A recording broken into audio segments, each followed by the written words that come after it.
FM. See you on the lips. Back attack, dude.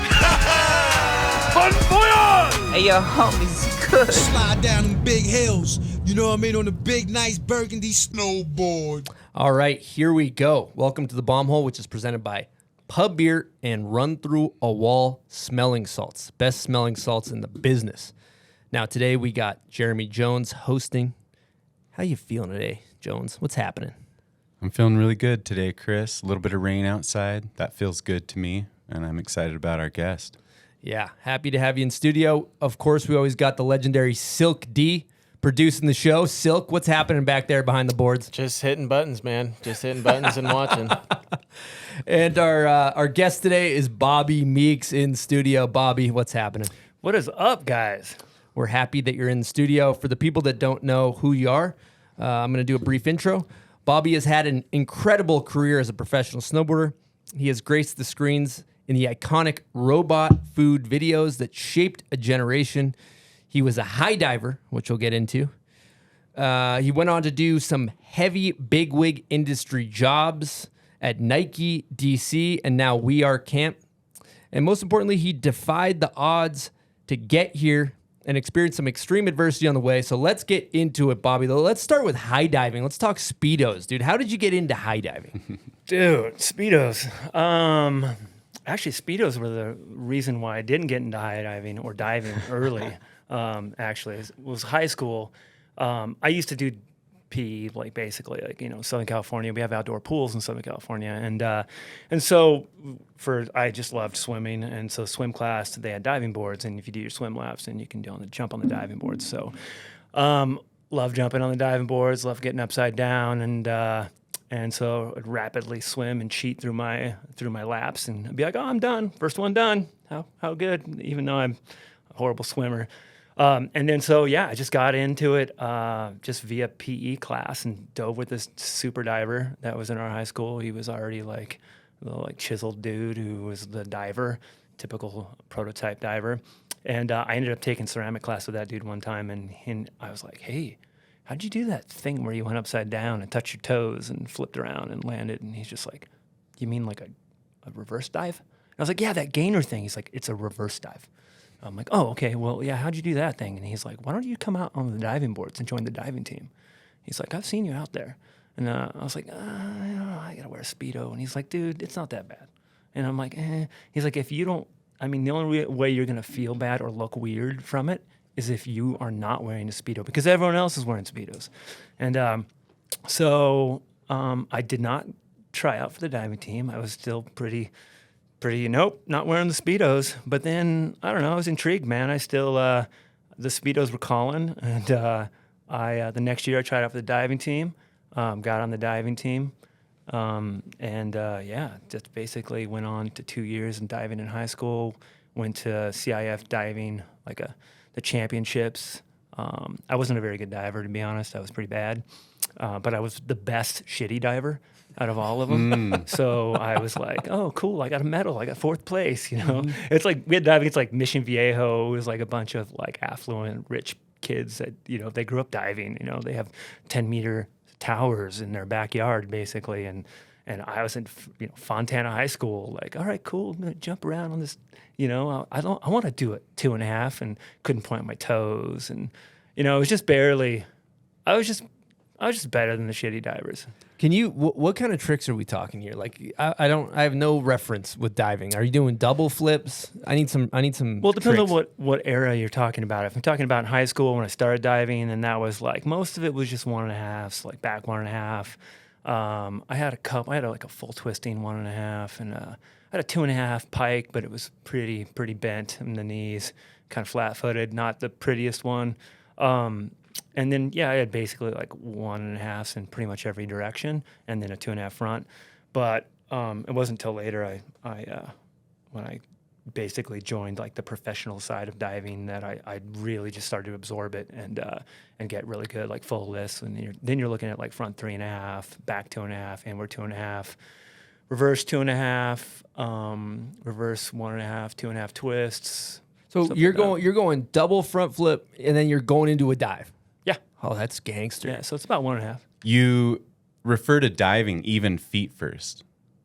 Yeah. Feet first is considered a dive because you call it a gainer is feet to feet, a single, but they call that a reverse dive. No, it is a reverse flip. A That would reverse be. flip. Yeah, reverse flip. So a half gainer is basically what it was. So explain feet being a dive too. Feet's a dive. It's just a rotation, just half of a rotation, basically. I mean, the preferred entry for any Olympic or college or whatever you want to dive, collegiate diving is head first. If you can't really go to the next level landing feet first. It's not really acceptable. It's like something you do when you're in like elementary or whatever you're learning dives. It's the stage before you go head first.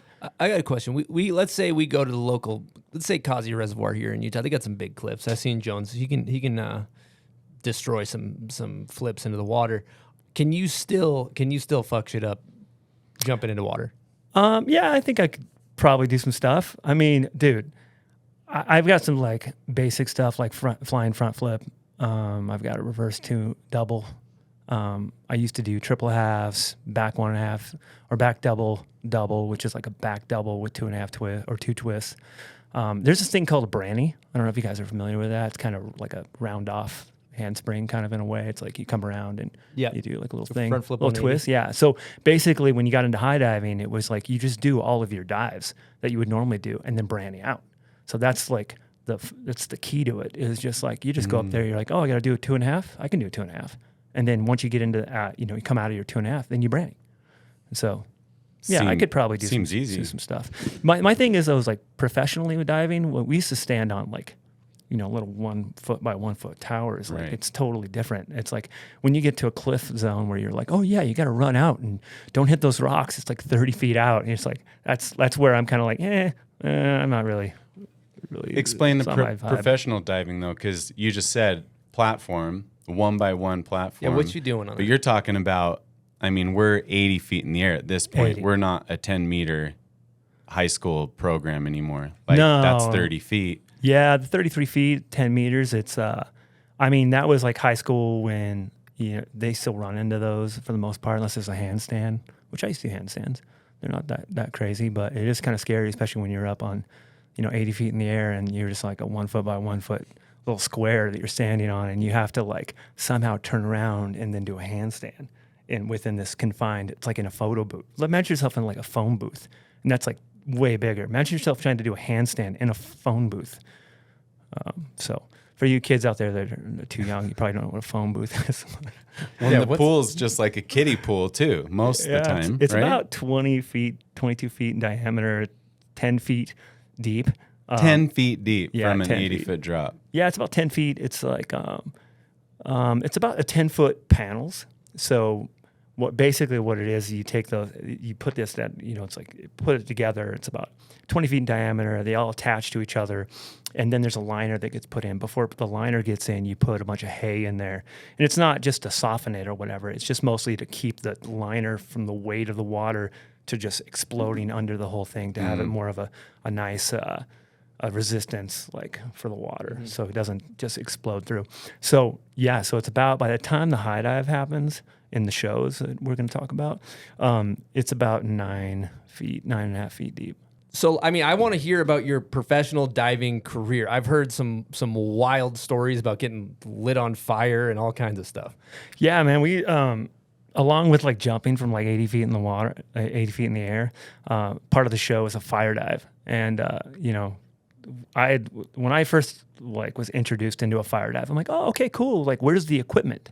It's like, there's no equipment. You're like, here's your 2 hooded sweatshirts. Here's 2 like sweatpants, 3 tube socks that you wear, and then some welder's gloves. And then so what you do is you literally take the hooded sweatshirt, pull it over your head, tie it as tight as you can get that shit, and then hold it with your mouth like that, the string. And then you jump in the water, and then once you get out of the water, you weigh like double the weight from all that water that's just soaked into that cotton. And then they take a towel that has been soaked in gasoline. It's like a bucket that's on stage, and they just dip the towel and then just put it around you. And it's basically like either 1 or 2 towels, put it on around your head, and then they're like, and then you turn around and you got to climb up this ladder 30 feet in the air.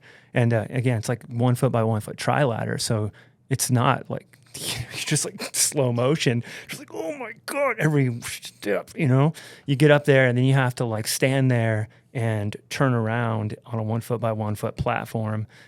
You like just kind of skimming around and you still, you can only see through this little hole. So, there's two ways. I mean, after you catch your breath, okay, you're like, all right, I'm ready to be lit on fire here. I'm ready to do this. There's a couple ways the fire happens. And one of those is prior to the show going on in between the breaks is you go up, and one of the jobs is like in between is to go up and put a bomb up there. And they're like literally like little bombs. Like you would take, back in the day, we used these flash cubes, and you'd go buy flash cubes like from old cameras, and you break them open, and you take that little flash bulb, and then you would stick that into a plastic bag, and then a ton of gunpowder in there. And so you stick that in there, and then you leave the little prongs out, and you tie the shit out of that thing with duct tape. And so like make it so it's a real good explosion. The more duct tape you had, the more explosion was happening, more compression. And so, and then you take that up there, and there was like some radio wire that would go all the way down into a dude in the backstage. And at one point you'd go like, okay, I'm ready.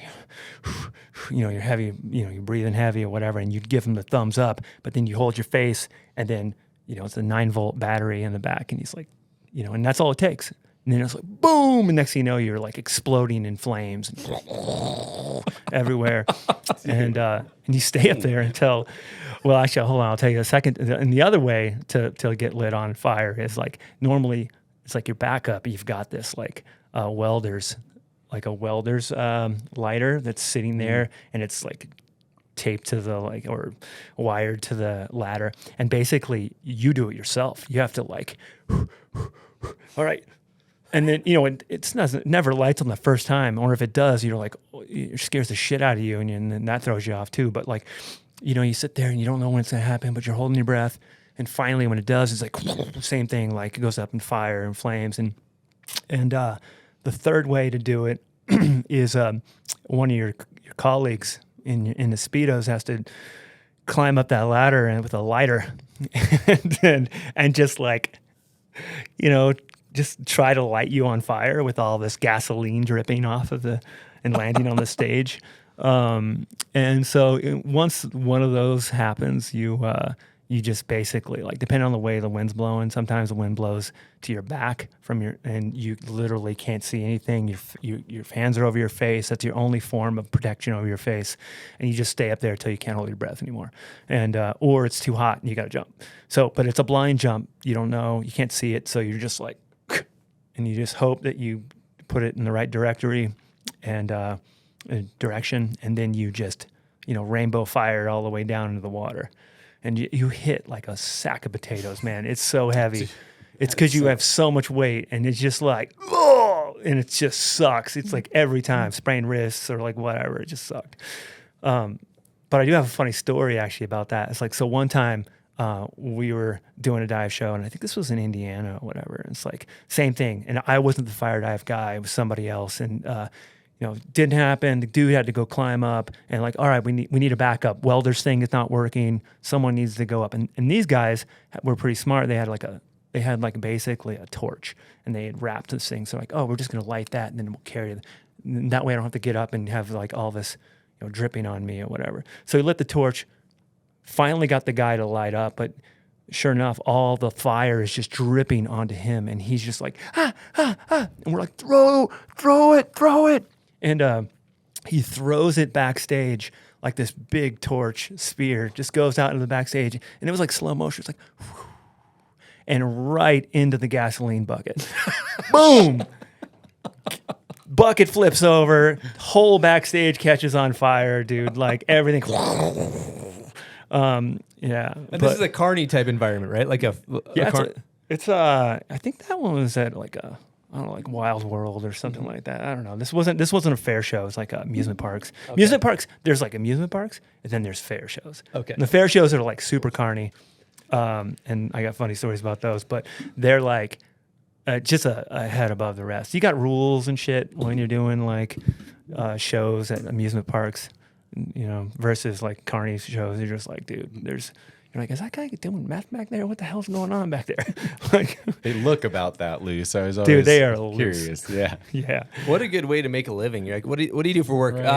Well, I get lit on fire and I jump off of 80-foot tower into a tiny pool, actually. And they're like, I always thought Yeah. that was the coolest thing. I love that about you. Dude, It was and- always so fun to bring up. Well, the crazy thing is too, is those tanks of water, they don't have like a filtration system or anything like that. It's like literally like, it's so murky, and just like that gasoline, you dive in that gasoline and water like for the whole day, and we don't have chlorine either. We never had chlorine. So we would just go buy jugs of bleach, Clorox bleach, and you would just dump it all in there. And then like, a couple hours later, we're like, hey, back to normal. Here we go. I think snowboarding So could take a loose. page out of that, honestly. I think Like, so. we need to light each other on fire and hit some kickers. I think that would be a good direction to go. They do well. They do well on the gram. Yeah, that would perform well. Anything with fire. All right, well, let's get into a guest question from none other than Blue Montgomery. Here we go. What's up, Bombhole? It's funny how true friendships are formed. Bobby, I remember the day we met. It was about 30 years ago now. You walked into a room and said, "Hey, my name's Bobby." I said, "Hey, my name's Blue." Then I puked cake, beer, and Jägermeister all over the floor. Got a little bit on your leg. But you didn't even flinch, and we've been thick as thieves ever since. We kind of found our way in the world together, I guess. I became an ordained minister just to get you married, and I'm not sure what it says that our dogs are brothers, but it says something. As you know, I know you well, and I know parts of your past that most people don't. I think an important part of your story is one of facing extreme adversity as a kid and defying the odds. So I wanted to ask if you'd share a bit of that to whatever extent you're comfortable, just what your childhood looked like and what role snowboarding played in forming the incredible person you are today. Wow. That's a good dude right there. Over 30 years of friendship. I met him in PB, I think. It's like came down, him and Brad Chaffel and those dudes drove down. It's the first time I met those dudes. Childhood, yeah. It was I had a pretty rough childhood. I mean, I wasn't like, wasn't going to juvie or anything like that, or came from like, I don't know, people definitely had it worse than I did, but I do think that like I went through some adversity. I went through some adversity as a child. I was a wild kid. Like I literally had no parents, like for the most part, my mother had me when she was like 20 years old. So she was a young mom. My mom struggled with like addiction problems her whole life for the most part. She was kind of a partier. So as a kid, I just kind of was a wild kid. I just roamed free. Like, my mom, for example, like my mom would give me a note about like, hey, I need a pack of Marlboro Lights or whatever. And I would take that note naked over. I'd just walk like 5 blocks to the store and just be like, yeah, here's $5 or here's, and just buy those and come back. Like I didn't have like, it was a different time then. Right. So, back then you didn't always know where your children were or what they were doing. So for me, it was a little, it was a little rough. I bounced back and forth between Arkansas and California, which are like two opposite sides of the spectrum. And, my mother, she was, like I said, she had addiction problems, and she ended up like, she's basically a heroin addict, and struggled drinking problems and everything. And so I battled a lot of I didn't know my father to begin with. So I was basically just being raised by whoever my mother was into at the time, and had some stepdads, most of which were either just abusive or some weird dudes that were kind of like a little on the, I would say, what do they call it? They call it grooming, grooming side of things. Fortunately, I didn't get any, didn't go any further beyond that, but like it did have an effect on my childhood and the fact that I just needed to get out of the house. I needed to get out and I needed to do things. And because I was so adamant about getting out of the house, I was just running around the neighborhoods insane. So like, I'm trying to think of an example. Examples like, I was always a class clown as a kid. I was always looking for attention. Like it didn't matter like what kind of attention it was, as long as I got some attention out of it. And so one example is like when I was living in Arkansas, like I and this I'm not proud of this obviously, but I threw a spear at a girl that I made with a steak knife, and it hit her in the arm. Like she, at the point, I had like all these like dudes behind me, and we were throwing this, like we had made the spear with a steak knife, and I was just like, yeah, it's like Lord of the Flies vibe, and I was throwing it at this target, and this girl that we didn't really like, she was a little older or whatever, and she stood in front of it, and she's like, what are you doing? You're in trouble. I'm telling, blah, blah, blah, all this stuff. And I just was like, shut up. I just threw this thing at her. And, back in the kid, you're almost like, I don't know, I think it was like 11 years old, 10 years old or something like that. Hit her right in the bicep, fully stabbed her. Luckily, it hit her in the bicep, and luckily it didn't hit her anywhere else. But, that's... I got in a lot of trouble for that, and deservingly so. I got the shit kicked out of me, and then I also had to clean a whole brick, like a rock wall with a toothbrush for like, I don't know, 24 hours or something like that. There was that, and I'm just giving you guys examples of how my childhood kind of went a little bit. I had an abusive stepdad that used to be truck driver at the time. And so he would come home and he'd tell me, he'd give me all these things like, hey, this is what you need to do. It needs to be done by the time I get home. And I'm like, oh, all right. So, examples like, and if you don't get it done, then you get the shit kicked out of you. It's like, the big thing for him was always like, all right, cool, go find yourself a stick. That's what you're going to get hit with. You're going to get the shit whipped out of you with the stick. So you got to go find a stick. And so like, I just bring back like a little twig or something. Here you go. It's like, get your ass out there and find another stick, And so I'd have to go out there and find a sizable stick to get my ass whooped with, which was an interesting thing.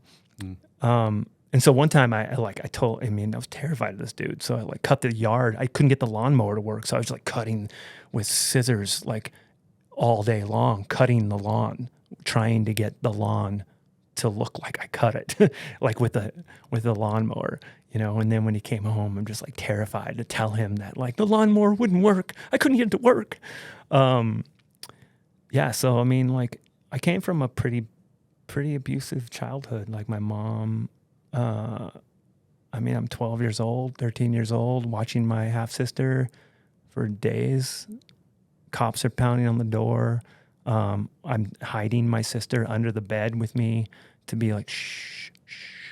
And they're like pounding on the door, lights in the windows, trying to find my mom, like she's wanted.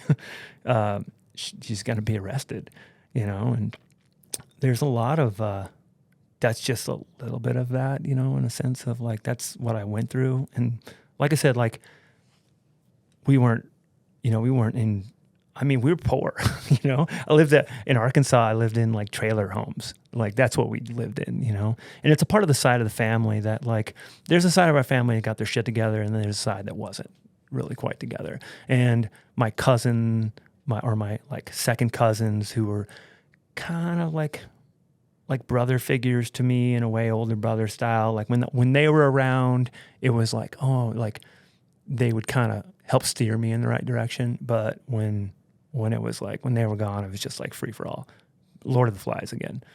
So, when I'll tell you a story about one time I was in sixth grade, and like I said, like I've always been a class clown, but one time it got me in real bad trouble. One time I had math class, and this teacher was an asshole. No, like he was just a dick. Like that's who he was. And so, but he was a smart dick. He like, one time I was acting up and he's like, Bobby, get outside, put me outside. Like, and there's a courtyard. So I'm out there and I'm just standing outside of class and I'm just waiting in sixth grade, just sitting there, standing there. And it's windy, I'm bored. I climb up the wall. There's windows up top and I'm looking in. kids are laughing and joking. I'm like popping up and down. And then I climbed up a trash can in order to get on that. So on my way back down, I knocked over the trash can. It was a metal trash can, windy day, courtyard. The trash just blew everywhere, all over the yard. And so, like I said, he was a smart dick. Brings me in there, he pulls me in, and he's like, tells the class, he's like, this is what happened. And this is Westminster. He goes, this is what happened. He just knocked trash all over the courtyard, and I want you, and you to go help him pick it up. And guess who those were? They were the gangster kids in our school. 3 of the number 1 gangster kids in our school, and these kids had to go out, and they were like West Pee Wee 13 or something like that, whatever the gang is out there. They're probably still around, but he's like, yeah, you guys got to go help it up. And those kids had to go help it up. And I had to run home every single day with those dudes chasing me every day. And like, I don't know, it got to a point where it's comical in a way because I was like so much faster than they were. And there was one of them that was like a little heavier set. And he'd be like, fat kid running, chasing me down. And I'd turn around and I'd backpedal a little bit, hopping over walls. And then one day I got caught, actually. We hopped over a wall. And I had a little bit of an older friend, and he was like, just picked me up from school that day. Really weird. So we walked home, and I hop over this wall, and there's like literally a whole gang of kids, a whole gang standing there, and this one dude, he's the kid who hates me, and like I had to fight this kid in front of all of these dudes, and it was just me and him in this field, and I'm just like, oh God, and like 13 years old. And I had to just go, toe to toe with this kid. And then like at one point, I'm not a fighter. I'm a lover. But at one point I was like I was winning. And my buddy goes, yeah, Bobby. And this dude, this huge guy, turns to him and goes, shut up. Wham! And just broke his nose. Instantly, blood went everywhere. And like we were just like, oh! And then at that point it was just scramble. Like everyone just bailed out. We were just like, pew! and then those kids caught me again one time in PE class, and I was out in the field, and we had to go fight the little the main dude. And after that, it was just kind of like we just kind of, I don't know, it was like more of a mutual respect. Like, it's cool, guys. We did this. Time to move on. And that was, I don't know, that's just an example, I guess, of like just the shit that I was always getting into, whatever it was. I mean, I ran away from home for a while, and then I chickened out and ran back and told the cops where my friend was who ran away with me, and totally chickened out on that one. And I had 75 rats when I was a kid. I don't know. That's an interesting story. Just kept collecting them. I don't know. It's Rats? weird. Yeah. Real ones. Real rats, yeah. I used to go to this pet store when I was a kid, and I would like go in with a sweatshirt, and I would let them crawl up my sweatshirt in the sleeve, and then I would just walk out with them. And and then I just kept accumulating them. So I took this like bookshelf, and I put a screen door on it, just made this screen door, and then cut each holes in each one of the like shelves, and created this little condominium for rats. And I started out with a couple or whatever, and the next I had like 75 of them. And then I didn't know what to do with them, so I just let them out in the field next to my house. All right, so what I'm wondering too is like, obviously sounds like a rugged childhood, grown up scrapping, poor, like, tough situation. How did you find snowboarding from that? Well, my mother dropped me off, me and my half sister, when I was 14 years old at my grandmother's house. She's like, I'll be back in about a week. And I didn't see her until her funeral, like over 12 years later.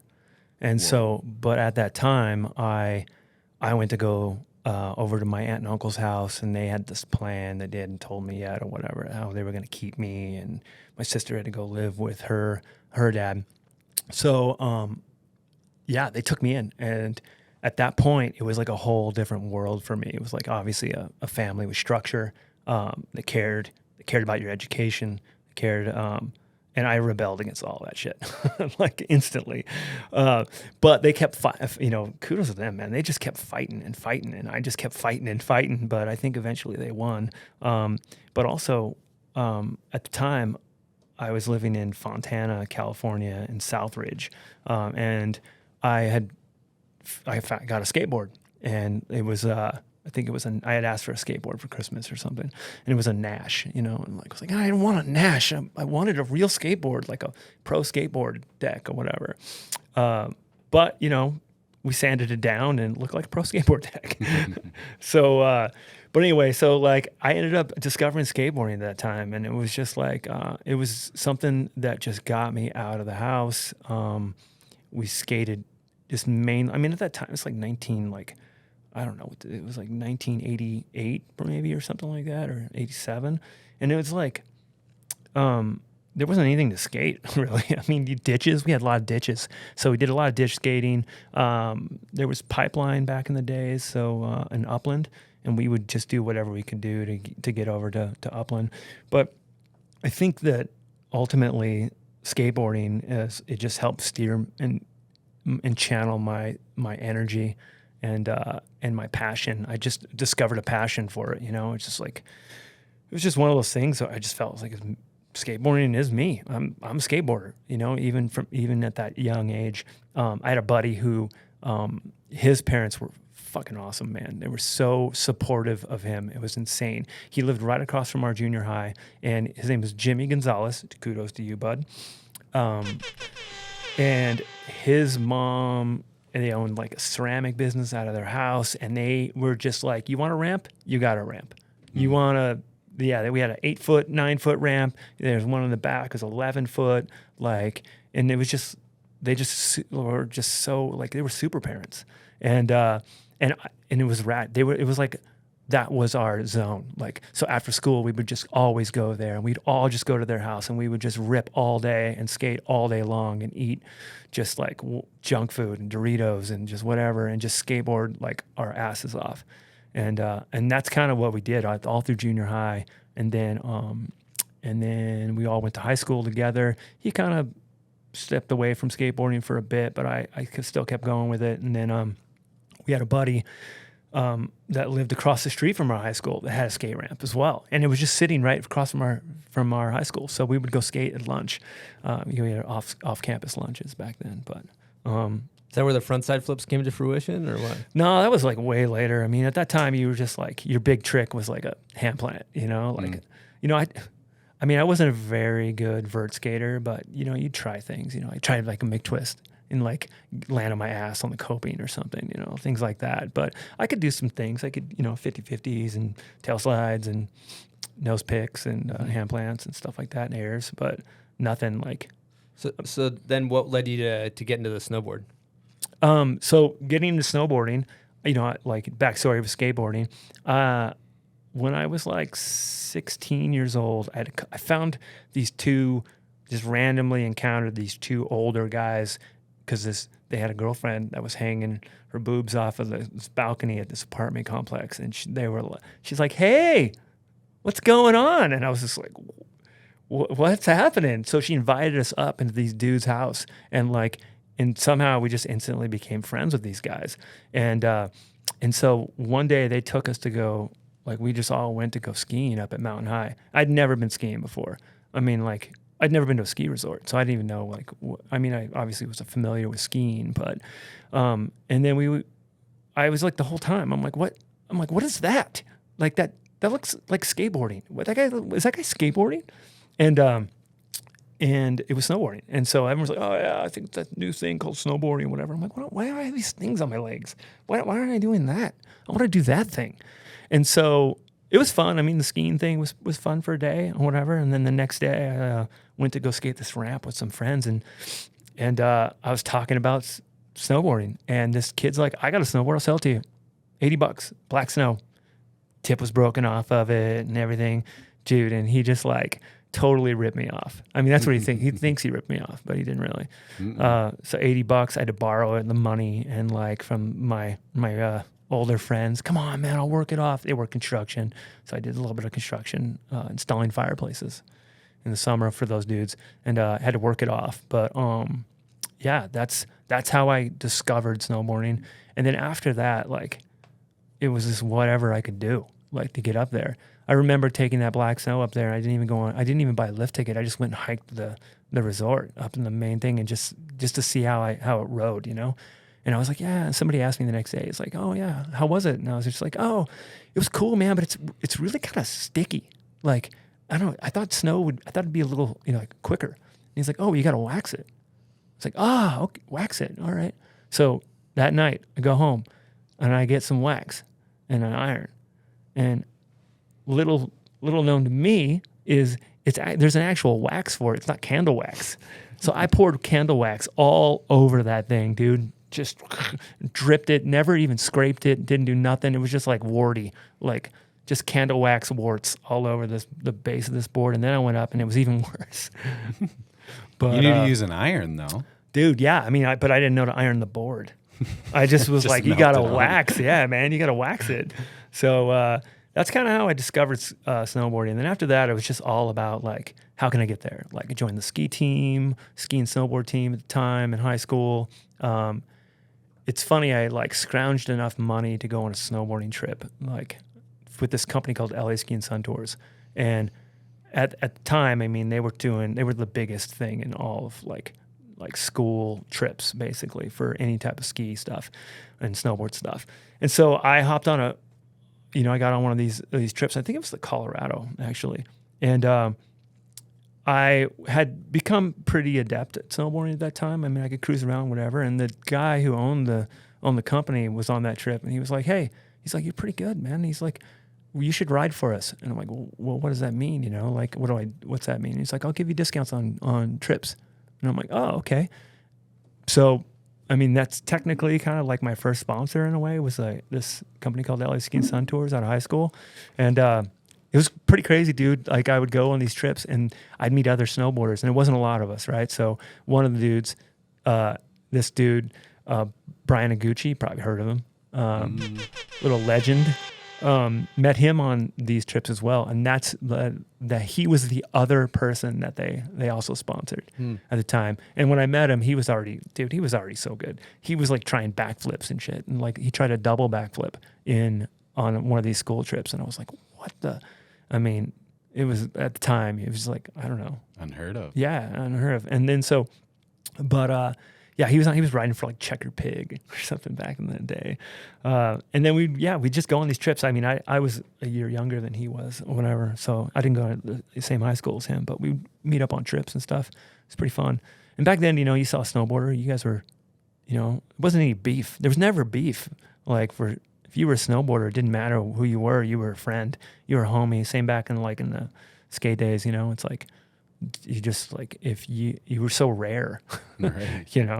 So yeah, that's kind of like, it started that way, and then it's just everything I could do to just keep snowboarding, basically. All right, we're going to take a quick break and talk to you guys about the Bomb Hole. We got some exciting news. We just redesigned our entire website. We're building it to be a destination snowboard website. So we'll be uploading other people's content. All the best videos from the internet will be on there. So aside from Bomb Hole podcasts, you can find all your favorite videos on the internet. So be sure to bookmark bombhole.com, check it out. We also got a back to school sale going on right now.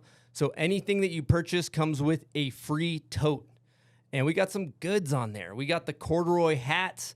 My personal favorite, we got this sticker pack that's bursting at the seams. We got over 50 stickers in this pack. I'm a sticker nerd. I like slapping stickers on everything. So we juiced this sticker pack up.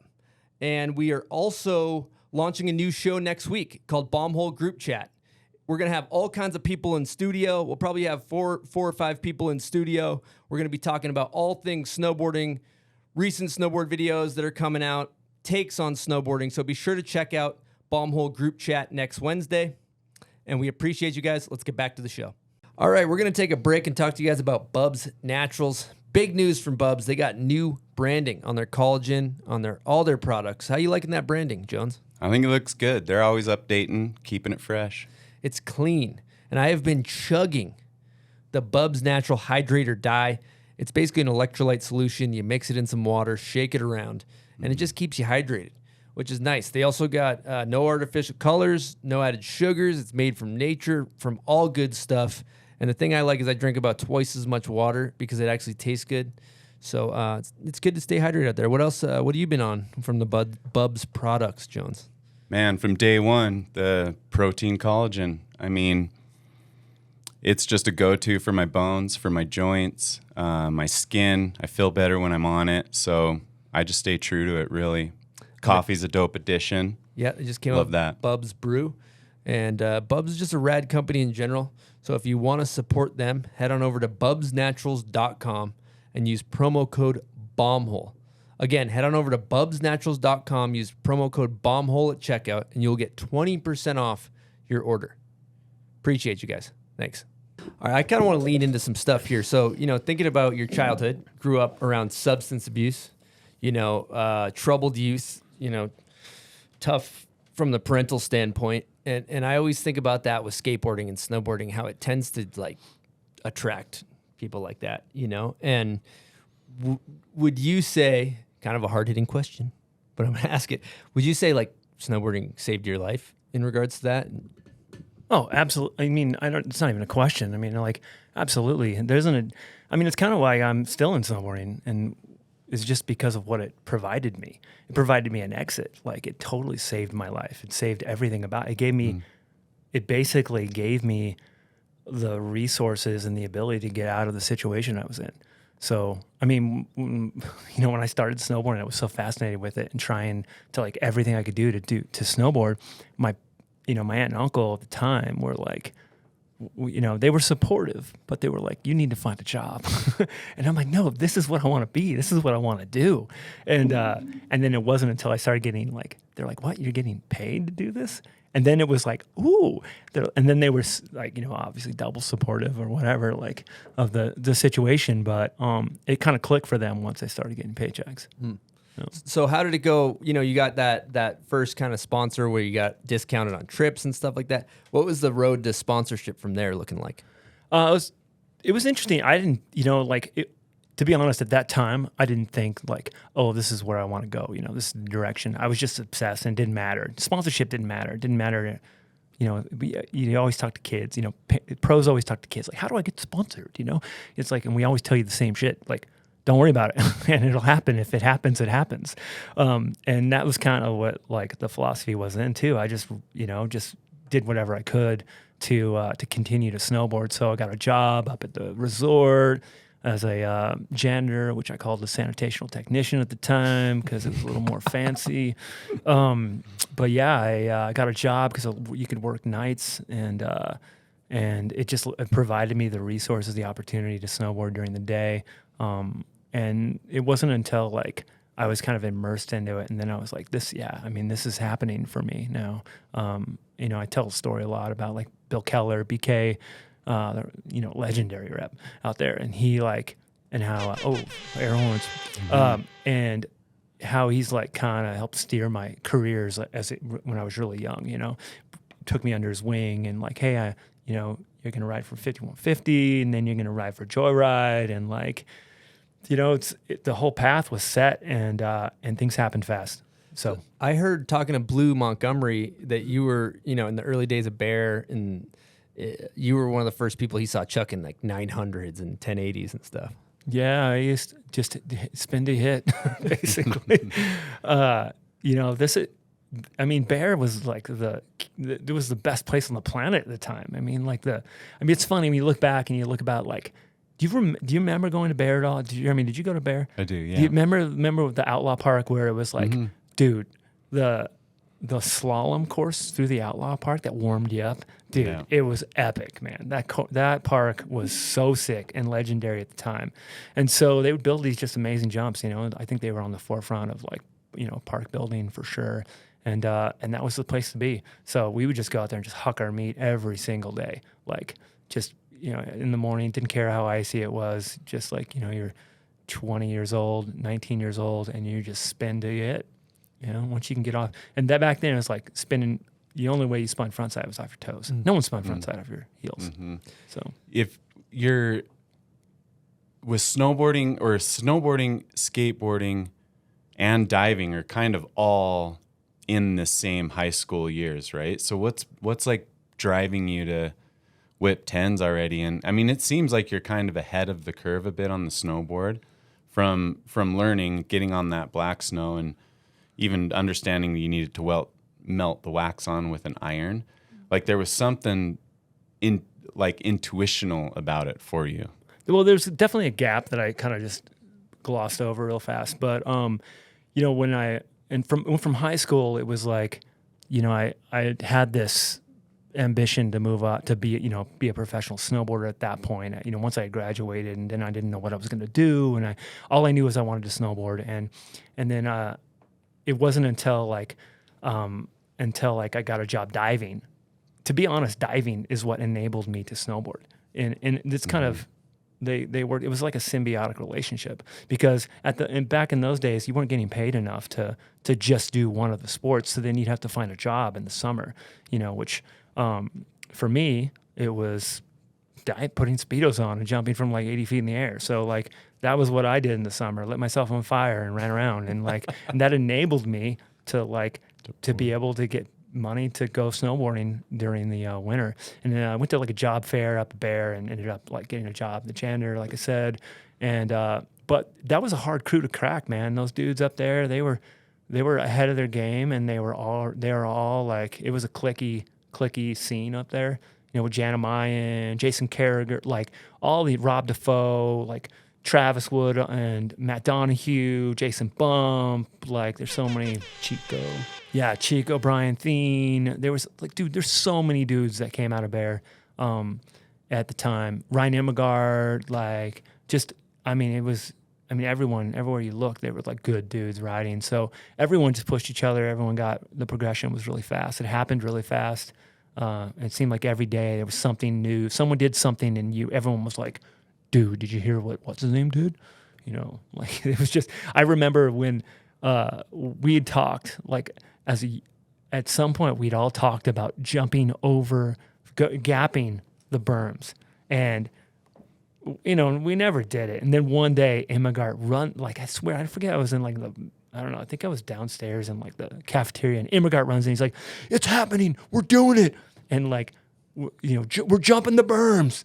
And we all ran up there to go jump the berms, dude. And it was fucking crazy at the time. Like, you had to go in, and it was a super quick lip, heel side for a regular footer. And so kind of slippery on the way out. And high consequence for that era. And so, but that's the first time. I mean, like I said, it was like just the melting point of everyone. Everyone came to Bear. That's where the first time we saw Devin Walsh. Like, dude, this kid, like this little short dude coming from Canada, who's obviously super nice, but really quiet at the time. We were just like, who's this kid on barfoot? He's like just ripping. And he's like jumps over first time, no problem, no sketchy, just over the thing. Second go, he's like, I think I can spin over it. Dude, he does a sick front three. And in mid front three, he goes, oh yeah, I got it. And then just stomped it. And we were just like, what? Who is this dude? I don't know. It was just like, it was like happening like every single day, dude. I get curious, what was the fit back then? What gear were you rocking? We definitely had the big baggy pants going on. I rode for this company called Bald for a second, and they made pants. Basically what happened was if you actually like bent your knees just a little bit, you had no feet.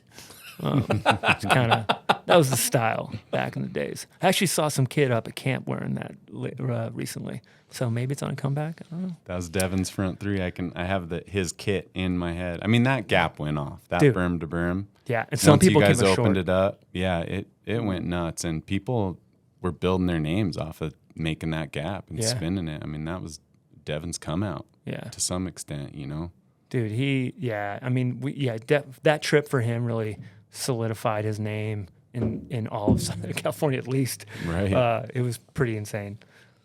So sick. So you stayed in Bear for a while, and then you ended up getting a situation where you made enough where you didn't need to work in the winter. How did that happen? For summer, I mean, rather. Well, basically, I started getting paid. So it's nice. I was like, wow, I'm getting actually paid to snowboard. This is kind of nice. But I got a call from Doug Palladini, actually, from he's at Vans still now, but back then he was Snowboarder magazine, and when I can't explain it, like how I can't underestimate, or not. What's the word I'm looking for here? I cannot describe the amount of fucking excitement that I had in my brain when I got a call from Snowboarder magazine to ask me if I wanted to go on an editorial trip. And I was the main focus on this trip. I was the only dude that's going so far. And I was just like, oh. He's like, do you want to go? And I'm like, dude, this is a true story. I'm standing next to Jason Bump because Jason Bump and I live at this kid Graham's house.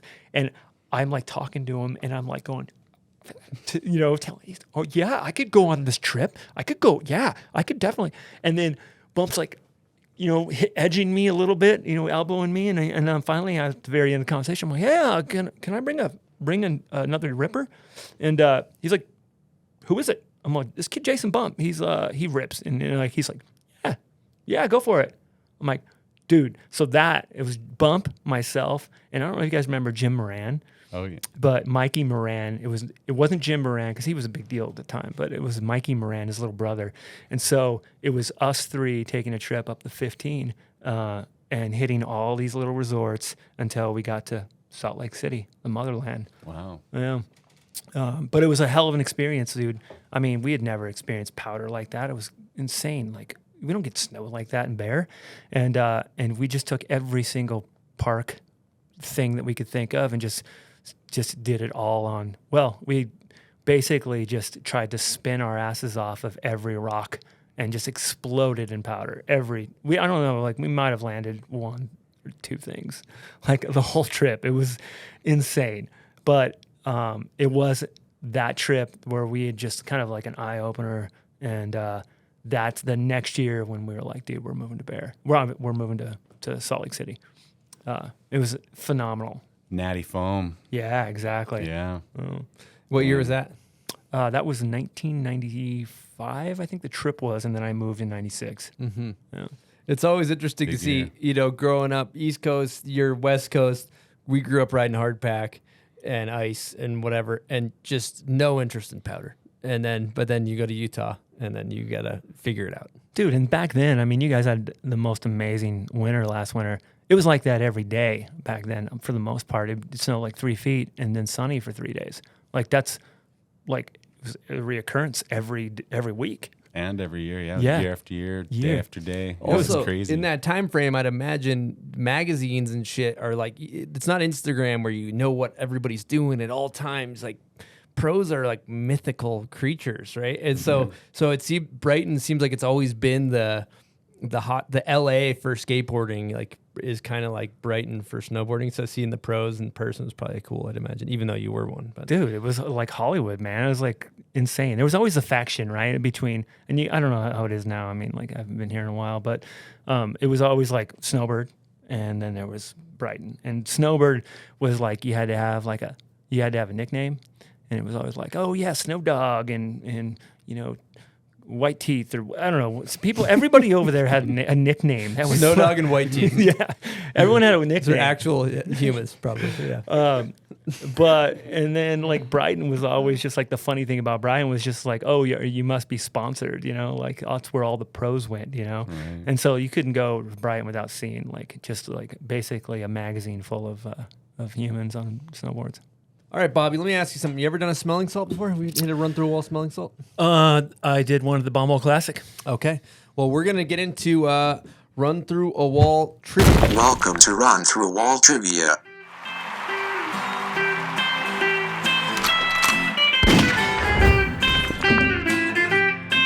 You're fired. So the concept here with Run Through a Wall Trivia is we ask you a question. If you get the question wrong, you have to do a smelling salt. And so we'll see. You have 5 seconds. It's kind of the idea is this is a rapid fire. I think we got about 8 questions here. Rapid fire deal. So, all right. Yeah, you pinch it, give it a whiff. Jones, you want to give a demonstration real quick? Will you throw me a salt there? Mine are empty here. Oh, salt down. Salt down, my bad. Oh, Jesus. Yeah, a Smacking little- his You head. want another one? No, I'm good. So fingers on the ends, thumb in the middle, pop salt, Oh, wow. That's gnarly. He just went, you don't need to go in that big. Dude, brain freeze. hit Okay. salt. All right, here we go. We're going to get into run through a wall trivia. Jones, you want to count them down on the five count after I ask the You question? bet you. You Yep. got 5 seconds, and then I'm going to, right as you do the salt, I'm going to be going into the next question. Okay, so this is like, the idea is this is going to be hectic. Okay, here we go. First question. In Robot Foods' Lame, you wrote to the band Postal Service in a song called Such Great Heights. What is the name of the album that song is featured on? 5, 4, 3, Isn't it just a 1. All right, you gotta hit a smelling salt. The answer Oh, is man. Give. The name of the band or the album is Give Up. Oh, gosh. Question- I should have known that. Yep. Question number 2. What is the record for the world's highest high dive? 5, 176. 4, 3. It actually went up. It's 192 now. Hit another salt. Oh, come on. I'm not up to date with that. Oh. You didn't say what is it right now, did you? Current? I mean, that's what the record That's is. what it is. Oh, you went again. Oh my god. Okay. Who were the 2 founders of Nike?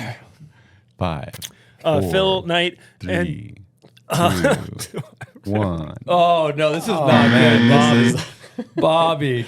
Bill Bowerman is Bill the correct. I Bowerman, thought you'd sorry. get that. I thought that was They're a meatball. compounding. They're Oh, compounding. dude, I can barely even think right All right, now. yeah. I've got Hit him, perfect hit him in my again. brain. Hit him Okay, again. which basketball player went to that Nike salt in there, headquarters? Which basketball player went to the Nike headquarters dressed entirely in Reebok apparel because he knew he didn't want to sign with Nike? 5, Reebok. 4, Magic Johnson. 3. Shaq.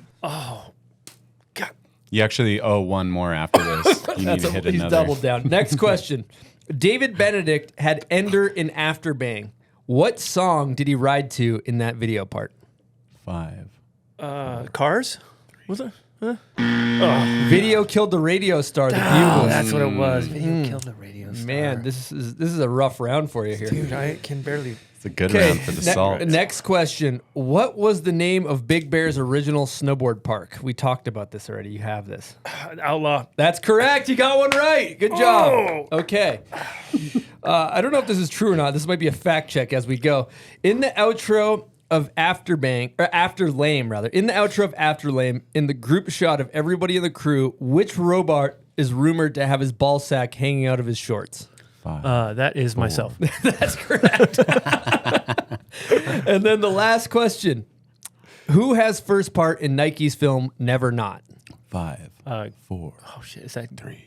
Giggy? 2. Austin. Jed Anderson. Oh crap! Wow. I haven't seen that movie in so long. Underrated. You went Both good guesses. 1 for 8, I think, there. Or no, 2 for 8. I see a trend 2 for coming. 8. I see a trend coming. Well, that's the end of it. This is the last one. All right. Good stuff, Bobby. We're going to get into a guest question. This is from none other than legendary photographer Rob Mathis. Here we go. Bobby Meeks, Rob Mathis here. I have a question for one of my favorite roommates. How long have you suffered from hypochondria? I have never met anyone in my life that has suffered from so many real and imaginary ailments. Love you, Bobby. Take care.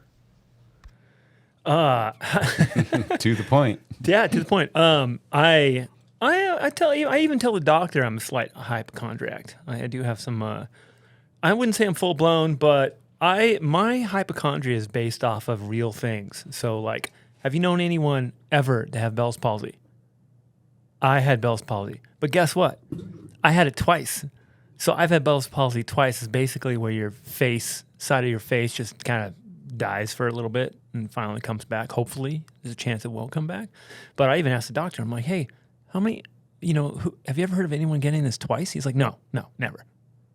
I mean, like, it's like things like that happen like all the time. Like I have a pain in my stomach. Oh, next thing you know, I'm like 7 days in the hospital with an intestinal surgery or something. Like, I don't know. I'm just like, it's compounded a little bit, but I am a hypochondriac. So if you started talking about like, oh, there's this new thing out, I'm guaranteed to like at some point start thinking about that and going like, I wonder if I got that.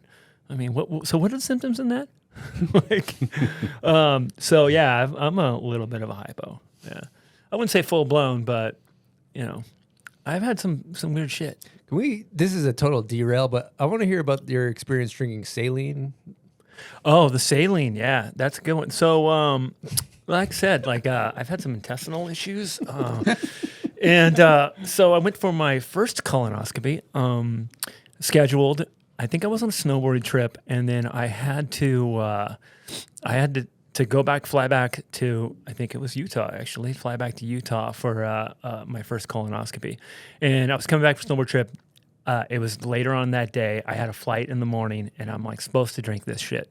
And I have no idea how long it's going to take. This is really before internet, for the most part. So you're just kind of yeah, you're supposed to take this 6 hours ahead of time or whatever.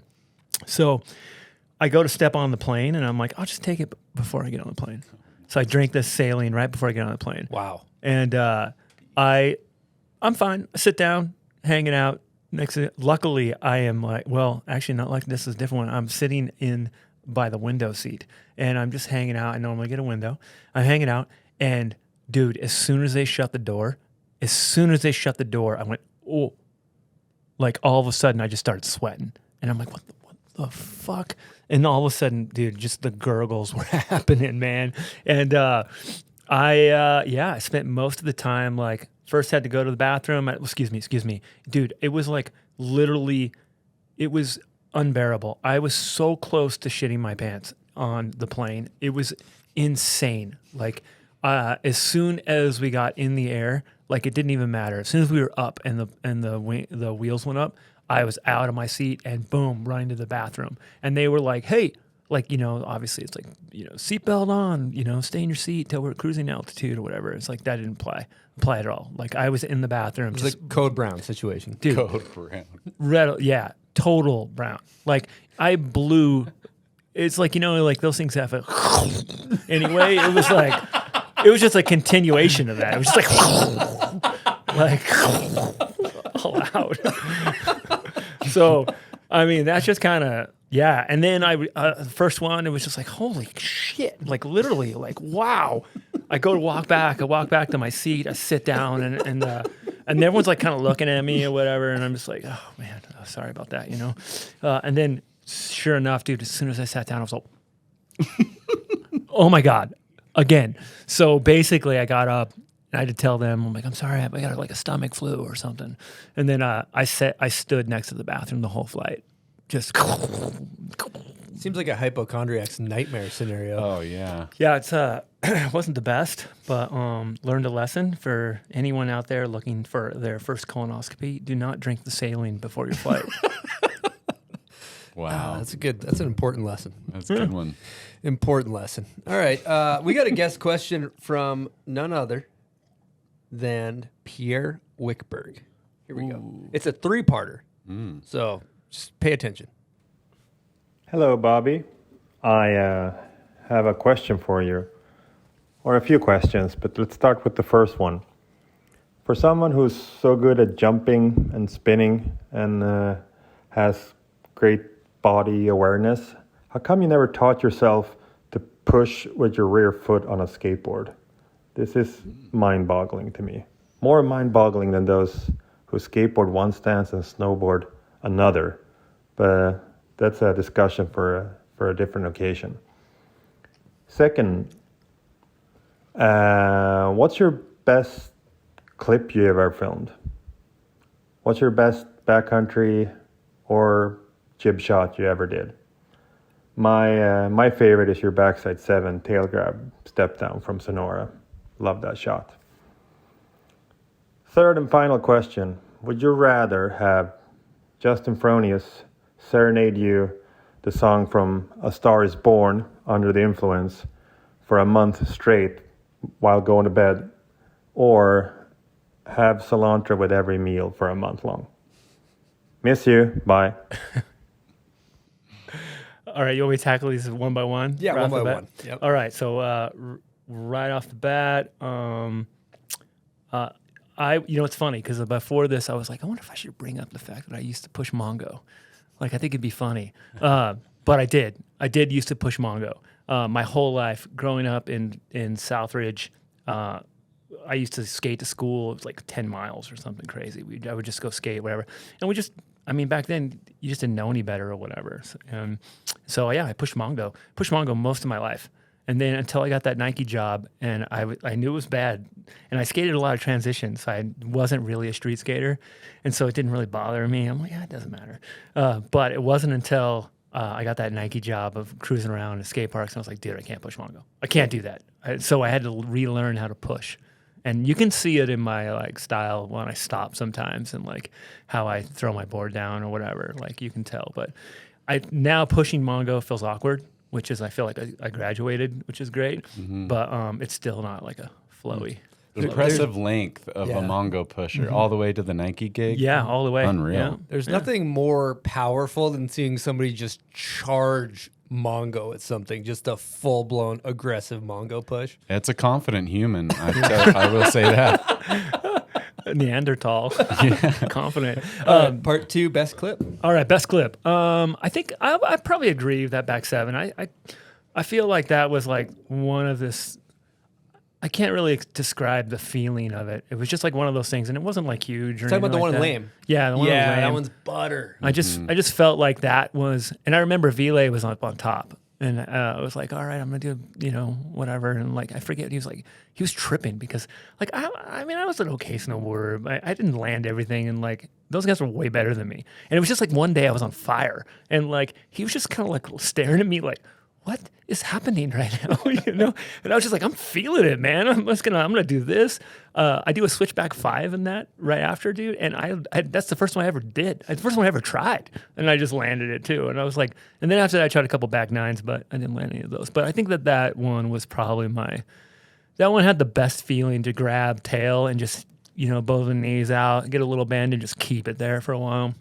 Perfect axis, too, the pro axis. Although backside 180s are like that's another one too, where you just kind of sit there and float for a while and you just kind of bone it out. It's like, that's the best. Third question is Fronius or cilantro? I'm going Frony. I'm going to go Frony. Call out to you, bud. I'll do you all day over cilantro. Take it you're not a big cilantro guy? I cannot stand cilantro. I hate it. Everyone knows that I hate it. I'm probably everyone says it's like maybe within the first 5 minutes of meeting me, you'll know that I hate cilantro. And so. Noted. Learn something new every day. Yeah. All right, let's go back into snowboard timeline here, because let's talk about filming parts and whatnot. I want to know how we're going to get into robot food, but I want to know, I'm not super familiar. I know there's some standard stuff before that, TB10, TB9, I believe, right? And but I want to know what happened before that. I filmed for like a lot of little companies or whatever that came through. I mean, everybody at the time of like the Bear Days was like, everyone was making a video, I think. Like I filmed for Broken Penniless for a minute with Chris Robinson, ripped that dude. He was awesome. But like filmed for that. I filmed for a couple little things. Ross Steffi made this film called Children of the Corn Dog, which was with Matt Donahue, super artsy, a little weird thing. I did. It wasn't until I got in with with Whitey and that crew, the Kingpin Productions. I started filming a lot with those dudes, and I think that's kind of around the same time frame that I started hanging out with in Salt Lake for the most part. And then at one point, I was kind of bouncing back and forth with Dogger here and there. Actually, no, the Dogger thing actually was before Kingpin, up in the Mammoth days and stuff, filming with Todd Hazeltine. Remember that dude, Todd Hazeltine, by chance? Yeah. What was your first Whitey part? Oh man, what was it? I think was it Substance? I'm not sure. I think Sexual Chocolate, maybe. I think. Maybe Sexual. Yeah, Sexual Chocolate. Little clips. I never had like a full. I mean, like I said, like I was a mediocre pro snowboarder. I wasn't like a superstar, so I was notorious. I had like camera phobia, filmophobia. Like as soon as the camera came out, it was just like, oh, can't land anything, And so I didn't really have these like breakout parts for the most part. What about your scaffolding snowboard career? I heard you had a pretty good. Yeah. You want to hear about Florida? Yeah, I would love to hear about that. Okay, so for those of you who think that these mega jumps, these man-made ones, they've just been around forever, they have not. Myself, Kurt Wastel, Jeff Hewitt, Jim Rippey, Tom Nordwall, Kelsey Grammer, they all, we got approached one time, and I think there's a ton of other people that were at that thing that I missed, but Kurt Wastel, and we basically we got invited to Florida to do what we were told was the Super Bowl halftime show, and they built this giant snow structure, jump structure with a quarter pipe at the end, and so we all flew out there. And when we got there, it technically wasn't the Super Bowl. It was in some street by the water. It was there's nothing around. It's a parking lot, and I think they were going to cut to the scene. They're like, "Oh yeah, we're over here with the jump, with the pros or whatever." This snowboarding thing that was going to be a cut, I think, but it eventually, we show up, and it was pretty baller, to be honest. I mean, the structure was just crap and shit. I mean, it didn't even have fences. It didn't even have railing on it. It was just if you fall off, it had some that the stuff they put at ski resorts or whatever, the orange fencing, plastic shit. It had some of that on there, but for the most part, if you fell off of it, I mean, that's not stopping you. So, but dude, the best thing is we rolled up to that place, and they were as soon as we got out of the van, there were groupies everywhere. It was awesome, dude. It was I felt like a rock star. We were instantly there was girls, and everyone was like, "Hey, what's happening, pro snowboarders?" And then instantly we were "All right, cool. See you guys back at the hotel. We're gonna go to this, to this bar with a bunch of babes that we met, and just live like rock stars at the bar, and then meet you guys back at the hotel." But the structure wasn't the best structure. Like I said, it had it had a quarter pipe at the end, but the quarter pipe wasn't actually a transition. It was these angles that went to it, and the snow for it was just shaved ice. They had blown shaved ice on it or whatever. And we had started hitting it a few times, and then at one point I started feeling it a little bit oh yeah, I like this quarter pipe. I'm gonna keep going faster and faster. And I went a little too fast one time, at least for my legs, and got bucked, lost it in the bottom, and instantly flew off upside down, completely upside down, was flying like this. And not only was I flying upside down, I was flying out of the quarter pipe. And there was a top of it had a deck, but it was I'm gonna say it was a 7-foot deck, or let's say it's a 9-foot deck, and then there was 8 feet plywood. So there was still framing that stuck out. And I don't know why I remember that, but I remember that there was framing still sticking out of that deck. And when I flew over the top of it, I was probably 12 feet in the air on a 12-foot, 15-foot quarter pipe or whatever. And so I was 20-something feet in the air, going to land on my head over the top of the back of this into a parking lot, blacktop. Cars and shit and metal and stuff.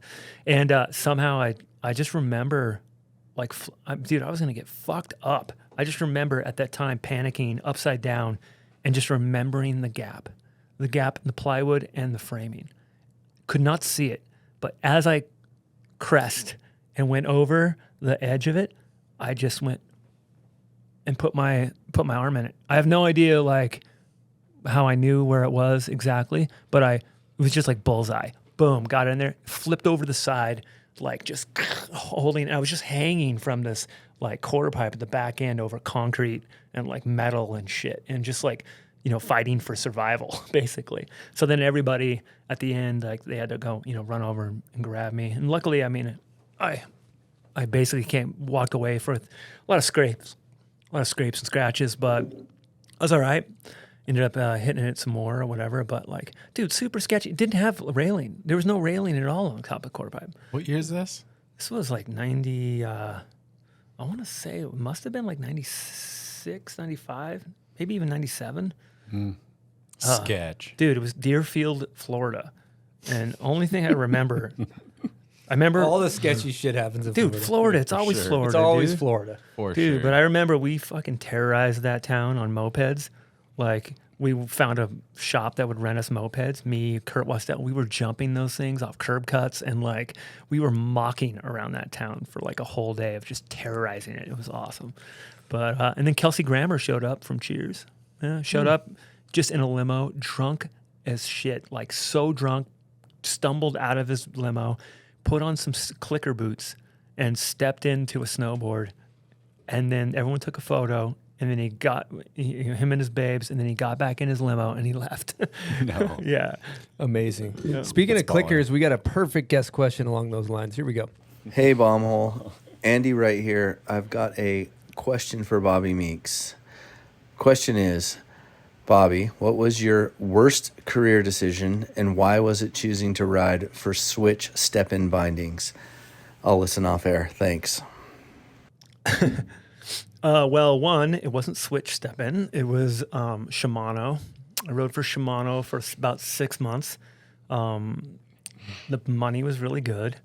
And the key to it was right when step-in was coming in. Clicker, K2 had already made, they'd made clickers.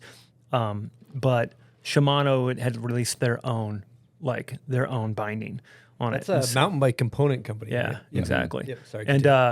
And so they were like paying good money for the dudes to ride these. And one of the guys is like, hey, you want to ride for Shimano? We'll pay you like a lot of money for to ride for us. And so I ended up, and a lot of money at that time was like $700 a month.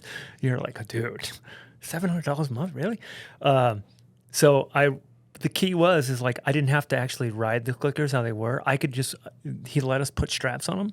So we just put straps on them. And he's just like, yeah, you guys, you can't use a toe strap. But you can use the regular like heel strap and everything else. And With the high back and everything? Yeah, everything. Yeah. High back. We just modified the shit out of them. And then, but it didn't matter because our pants were so big back then. We would just cover them up. Yeah. And so, but that was probably, one of my worst sponsor decisions probably. But it didn't really matter because it was like such a short-lived kind of experience. Well, speaking of Andy Wright, legendary photographer, let's give him an air horn. He has a photo of Bobby on the circle rail. And we're going to do some signed prints and just want to make sure that everybody checks out andywrightphoto.com. He's got a print shop. He's got so many iconic images. If you're looking for a good gift for somebody or just something cool to hang on your wall, go to Andy Wright's print shop, andywrightphoto.com. And then we'll also have signed prints with Bobby here on bombhole.com. So I just had to plug that real quick. So, well, I'm also going to say that I wasn't the only one who rode for Shimano at the time. Louis Fountain was on there. Travis. There's others. MFM. Parker. MF like the dude. So he told me, dude, I used to eat week old cheeseburgers from under the minivan floor or minivan seats.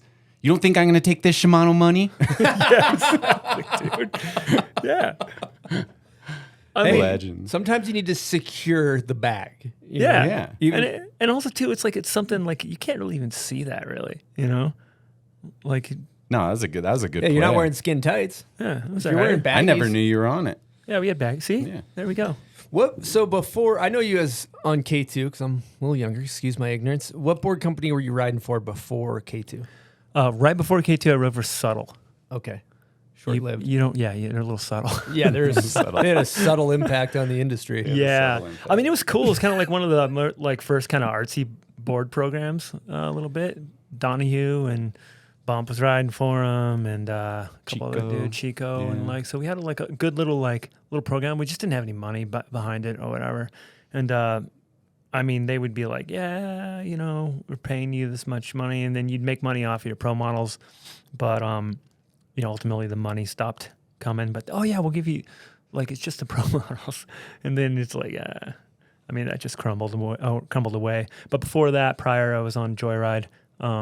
And that started in 90, I think I was 95 or 94. I started 94 through 97 was Joyride. And that was cool. I mean, dude, Joyride was so sick back in the day. It was like the shit. It was basically like the capita of our generation, or your generation, so to say. But yeah, they were just progressive and pushing everything that was attached to some type of skate style and they were coming out with baseless bindings and like they just kept pushing the envelope. Like, what can we do now? What can we do now? Boards that didn't have any like had just weird flat noses that, you know. Who's on the team at that time? Gabe Crane, Hillary Mayberry, Jason Carragher. Who else was on that? At one point, Dale Rayberg? I was right after Dale. Okay. Yeah, kind of a bummer because I looked up to those dudes. But I was really hyped. I thought I was going to be riding with those guys, but as soon as I signed, they were off. Maybe it was my fault. I don't know. But yeah, all those dudes, and then I think Jason Murphy was on there for a hot minute too, as well. Yeah. So how'd you get on K2? I got on K2 through. Honestly, I was talking to K2. I think through a rep or something, or I actually think it was Jess Gibson who was the person who kind of lined that up. Just like, hey, this, you know, he's going to film for Standard. You guys should hook this guy up. And then they'd made a decision. Their team manager left, and they were like, hey, we're not gonna sign anybody, make any decisions like that until like we get a team manager in here.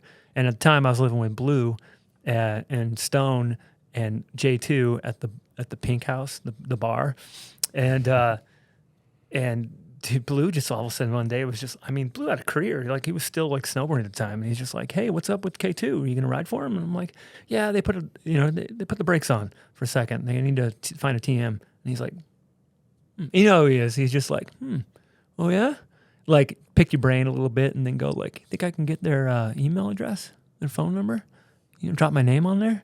And so eventually, yeah, I mean, like, he ended up, in a long story short, he got a job and then he hired me. Like, at the time, like, one of the reps was like, "Oh man, what? You're gonna hire Bobby? Why would you hire Bobby? I mean, he's kind of washed up, isn't he?" And this was like right before like Robot Food and Standard days and like all that stuff. And he's like, "No, I don't think he's washed up. I think he's just had bad sponsors. So we're gonna hook him up." And I owe a lot to him on that. And then he came in, made some good decisions. At the time, K2 was struggling with image. They had cool dude. I mean, they had awesome guys on there, like Brian Savard. Dude, if you guys ever met Brian Savard, he is a gem of a human being. And they just were struggling with team, image. And so when he hopped on board, he's like, basically, I wouldn't say gutted the team, but he like made some tough decisions and brought in Louis Fountain, Ville, Travis Parker, myself, and just changed the whole direction of what K2 snowboarding meant to K2. Mm-hmm.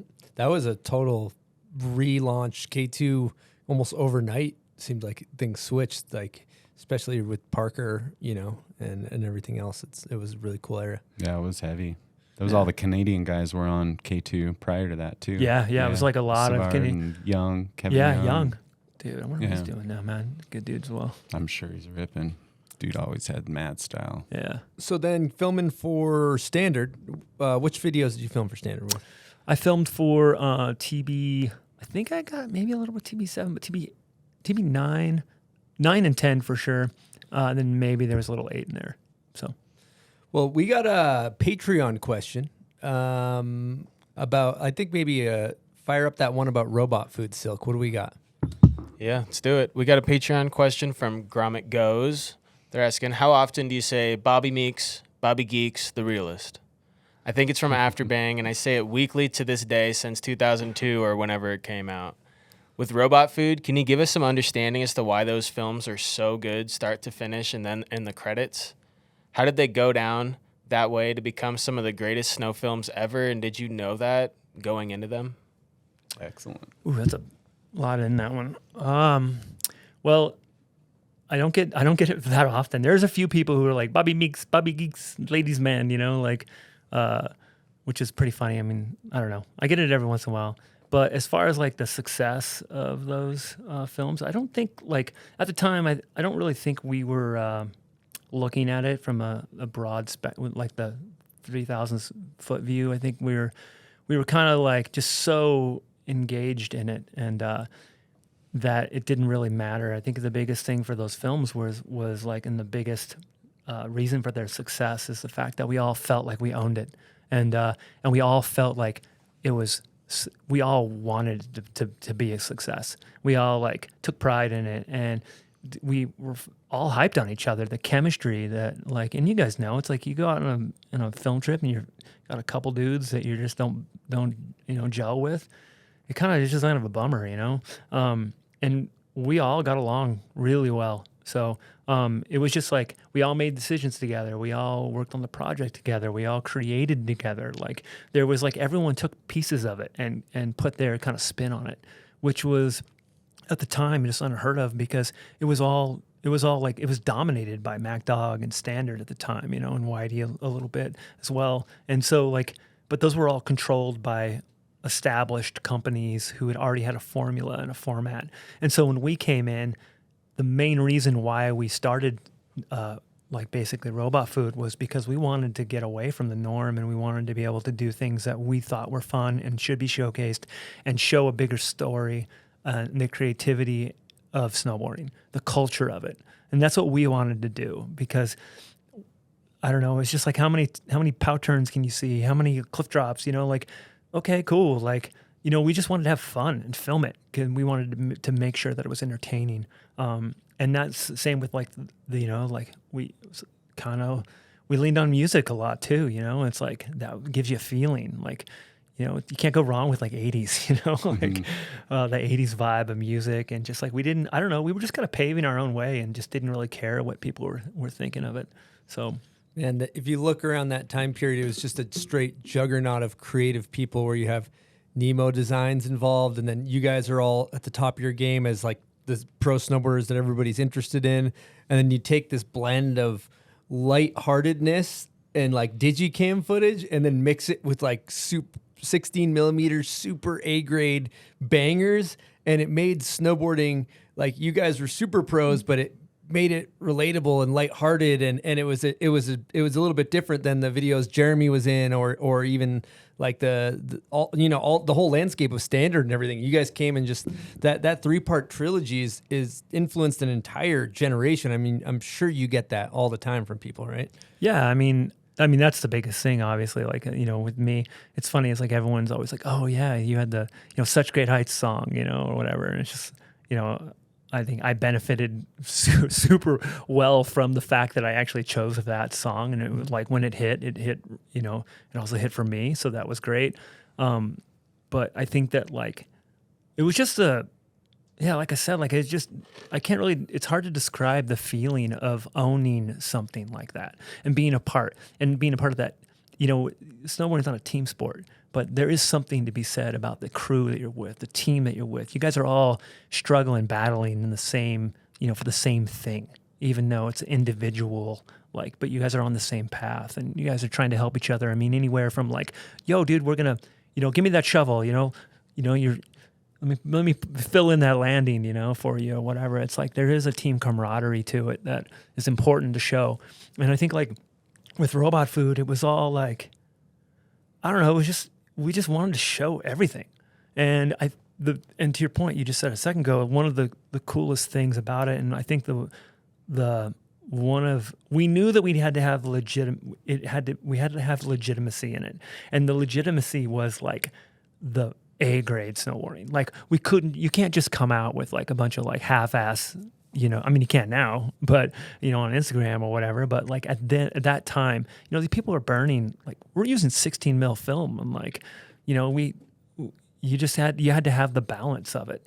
And so that's where in comes Yusi and Benedict, and the Scandos that came in. I mean, everyone had their own, everyone brought something to it, but I think that like there were a few gems in our crew that were like, dude, they had the hammers. I mean, and you guys hold down the hammers and I'll go hold down the a couple of these little funny things, and then you guys can deal with hard stuff. Don't count yourself short. Let's get into some of these hammers. You're cutting yourself down. I mean, like for me as a kid watching this, like starting it off in lame with your shifty off the jump, like straight air shifty off a big cheese wedge. We were out there, we're fucking everybody, we're all trying to do shifties and shit. Like that was huge for us, What inspired that one? Dude, that's funny because like that jump was, I remember I was with Inglesman and I think it was Eitri, myself, and we were up there, and I forget who else was hitting that jump. It wasn't the best jump, and I was like, man, what do I do? I didn't know what to do. I didn't want to, at the time, at that time, we had not turned into like, hey, what's your first trick? It's going to be, your hardest trick, because that's when the landing's the best. Like, we were just starting to get into that transition. Like, before, you would like, you'd build jumps and then you'd be like, oh, I'm going to try it out first. How's this thing hit? I'll do a front three, or you rarely do straight air. But I don't know. I just had this idea. I'm like, what if I did like just a backside shifty? And I kind of got like yeah, sure. I don't know. It was just spur of the moment thought of it. And I think that's like mostly all that stuff, like all the stuff that's kind of iconic. It just ended up being like the spur of the moment, not really planned kind of vibe to it. But it was hard to hold on. I remember just sitting there going like, dude, I am going to over-rotate and just get wrecked. They're hard. It seems easier to back seven, to be honest, right? So much I'll easier. take that than not grabbing and going MFM vibes on them. I had a back five on it too. That was way easier. That's the other thing I got on my notes. It's like when I think of you, I think about the cork back five. That's like if you had a special move, I feel like that was your special. I think I don't know when they started corking out. I think I just started accidentally dropping a shoulder at some point, and then they just kind of started corking a little bit. So, but I do think that like, I just love that trick. I mean, dude, it's like you sit in the air and you're upside down. You don't know what the hell's going on, and you're just boning the shit out of your board, like trying to break it, and you just stall like in that little zone. And I don't know. I think I didn't have a huge bag of tricks, but the ones I did have, I kind of, and hopefully, kind of perfected. You had that ultimate bone. That bone was so good, and poke. Like you're the king of that. It was sick. Thanks. Trick worked well for that.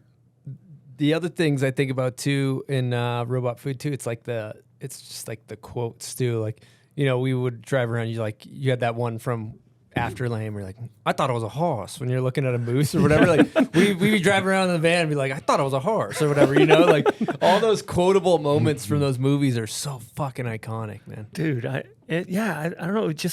It was because the camera was always rolling. It's like that's one of the things I think people really miss, and people should take note of. Making films is like it's those outtakes. It's like the time that nothing's happening is when something's happening.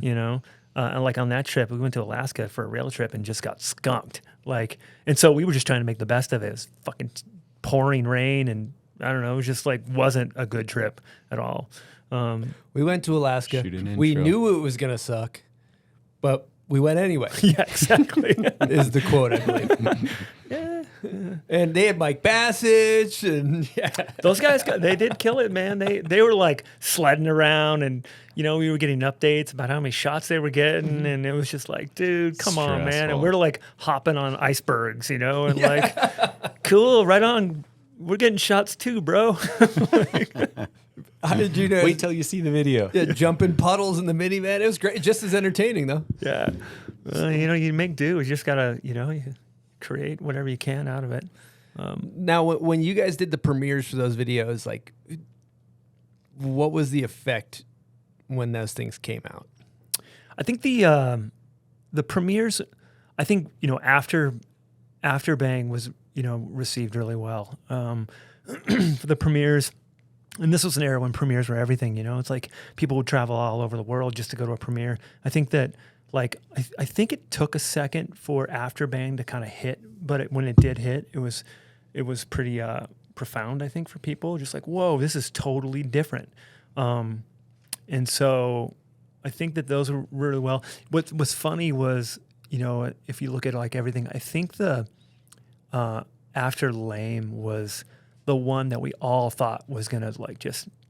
It's more kind of it's not literally format of like a normal video, and so we were like we were just all like, it's not really that great, but it actually ended up being like one that a lot of people remember, a lot of quotes from, and it just seemed like just like a good snowboard trip the whole time.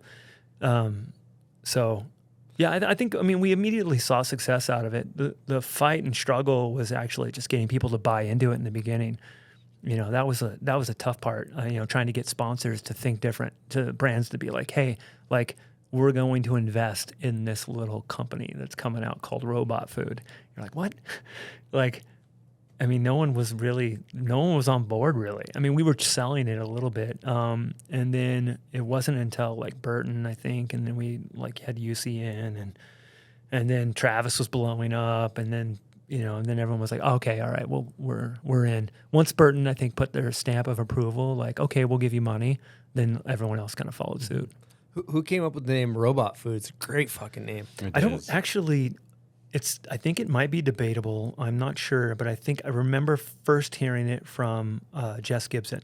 And I think he got it maybe from someone, either he, I'm sorry, I don't have the answer for that. But I do think the first time I heard it was from Jess Gibson. Because we had thrown around a couple names, I don't remember what the names were, but we were kind of debating, what do we do, And then I just remember Jess going like, Robot Food, it's like, robots. You guys are like robots. It's food for robots or something. Yeah, we that's like, I was gonna ask what the meaning was. Yeah, dude. I guess none really. Yeah, it was like you're feeding the robots. All these snowboards, they were all robots. And I think that's kind of where the direction of it came. That's killer.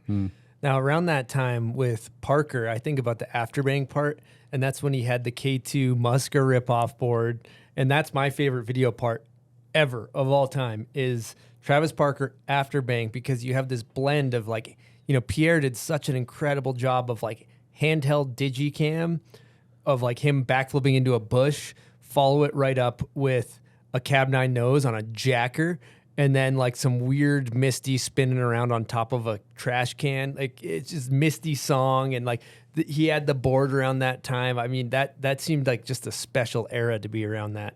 Dude, it was so sick. I mean, like, for a good, like, I'd say 4 years, Travis was like my best friend. He was like my travel partner. Like, we did everything together. And the funny thing is like, we would spend some time together, and then we're both kind of similar in a way. It's like we're both kind of like life of the party, trying to be funny, and then jabbing at each other constantly. So, like, I'd find some, wound, and I'd just stick my finger in it all the time. And that's what he would do to me. And, like, at the end of the trip, we'd be like, oh, we went to, Scandinavia, or went to, like, Sweden or something like that, Hemsedal for, like, 2 weeks or something like that. And then it's like, you're best friends when you get there, and then I can't wait to get away from this dude. But we loved each other. It was awesome, dude. He's such an inspiration to snowboard with, because he was just always like, I don't care what you're gonna do. I'm gonna do what I'm gonna do. I'm gonna go do a little spin thing, and he's like, you're trying to build a jump over here and do something, and then he's over there, messing with a tree branch, and you're like, what are you doing, dude? Like, we're trying to build a kicker over here, But he had his own way, and like, and some of the stuff too is like, was so talented, like, just his level of balance. I mean, everyone on that team or that crew.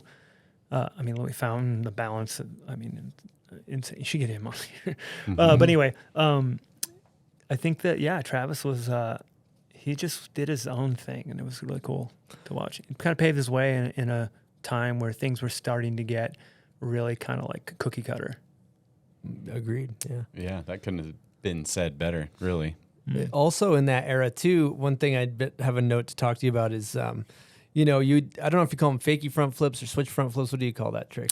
I call it switch front flip. Switch front flip. So, I feel like that was kind of illegal for those tricks, those goof around tricks where, you're going to get player hated on if you're going to do a front flip. I mean, but you guys had this light-hearted approach, like where you do the switch front flip on the cornice and the line. And I don't know, just walk us through putting in those fun tricks in your part.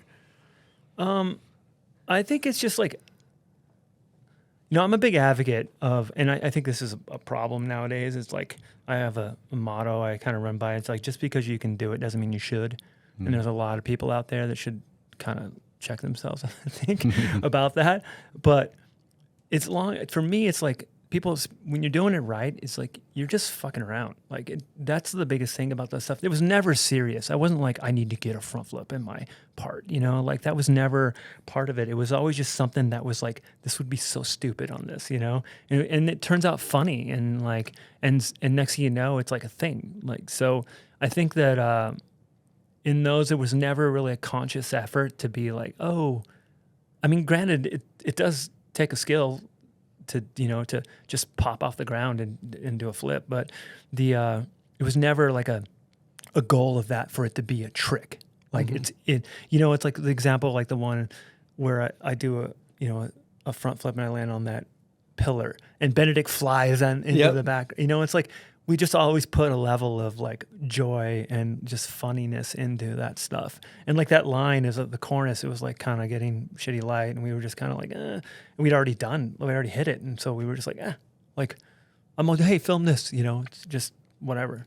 And we'll end up what it turns out to be. So it's awesome. Love that, making it relatable to snowboarding and like making it, and growing up on the East Coast, like I just think, those tricks, sure, they're that's what they're for. They're to be having fun. They're to be lighthearted. And, if you got a front flip in your repertoire and you're riding down the resort and you can just launch one off like a little mini side hit going down, it's fucking great. It's a great trick to have. It's fun. It's like, who doesn't want to do a front flip? They're awesome. So yeah. I love that you put them in there as like clearly a feel good, fun maneuver. You know what I mean? I think that kind of snowboarding is a good representation of how you came up too, because if you don't have things in front of you, you need to make the run fun. And so tossing up a switch punch front mid-run on the flat groomed run, that becomes fun. And you don't always have a rail in front of you. You don't always have a hip or something built, right? And you don't even, maybe you're learning, a flip on the trampoline, and that's like something that makes sense. I think that's cool. Like someone's bag of tricks can really tell their story a bit. It's funny. It's like I look back at snowboarding now and like, obviously I still snowboard quite a bit, but I think I'm a better snowboarder now than I was when I was actually filming and getting paid to do it. I'm not a better tricker. I don't have better trickery, but I'm a better snowboarder. I look at the mountain better. I look at the terrain better. Like, I don't know. There's an element of flow that my brain back then just couldn't comprehend. It was just so like get to A to B. It's like how many spins can you gonna do on this? And like that was kind of the mentality back then. You got some turns in, and it was fun here and there, but it was never like, camera off and you get to ride and it's just that was what you did. You looked at the train. I just look at it different now. I'm like, dude, look at that. They're right into that little tranny. Look at this thing. Like, look at that thing. And I just if I see a cat track and there's a good landing for the most part, and anywhere I go and I got to hike out of it, I don't care. I'm just like, see you guys at the bottom. It's like I don't know. It's just different. Like it's a fun aspect of snowboarding. It was fun back then, but to your point on though, like, throwing front flips in, I think that's an evolution of just becoming a well-rounded snowboarder and being able to be like, yeah, I'm going to just do stuff for fun and just doesn't always have to be a cab 9 or. Well, this is a good perspective as somebody who's had a long pro career and then gone on to, work in the industry and be somebody that now snowboards on your own terms. Are you having more fun now, or did you have more fun back in the day? I think I'm having more fun at the act of snowboarding now. I think I had more fun being a pro snowboarder, which is a pretty fun experience in general. I recommend it. Although it's not quite what it is today. Back then, it's a little different today. A little more, a lot more on the line nowadays. Bombhole does high cascade at it though. You served up a switch front over the pill, bashed that thing, still got it. Yeah.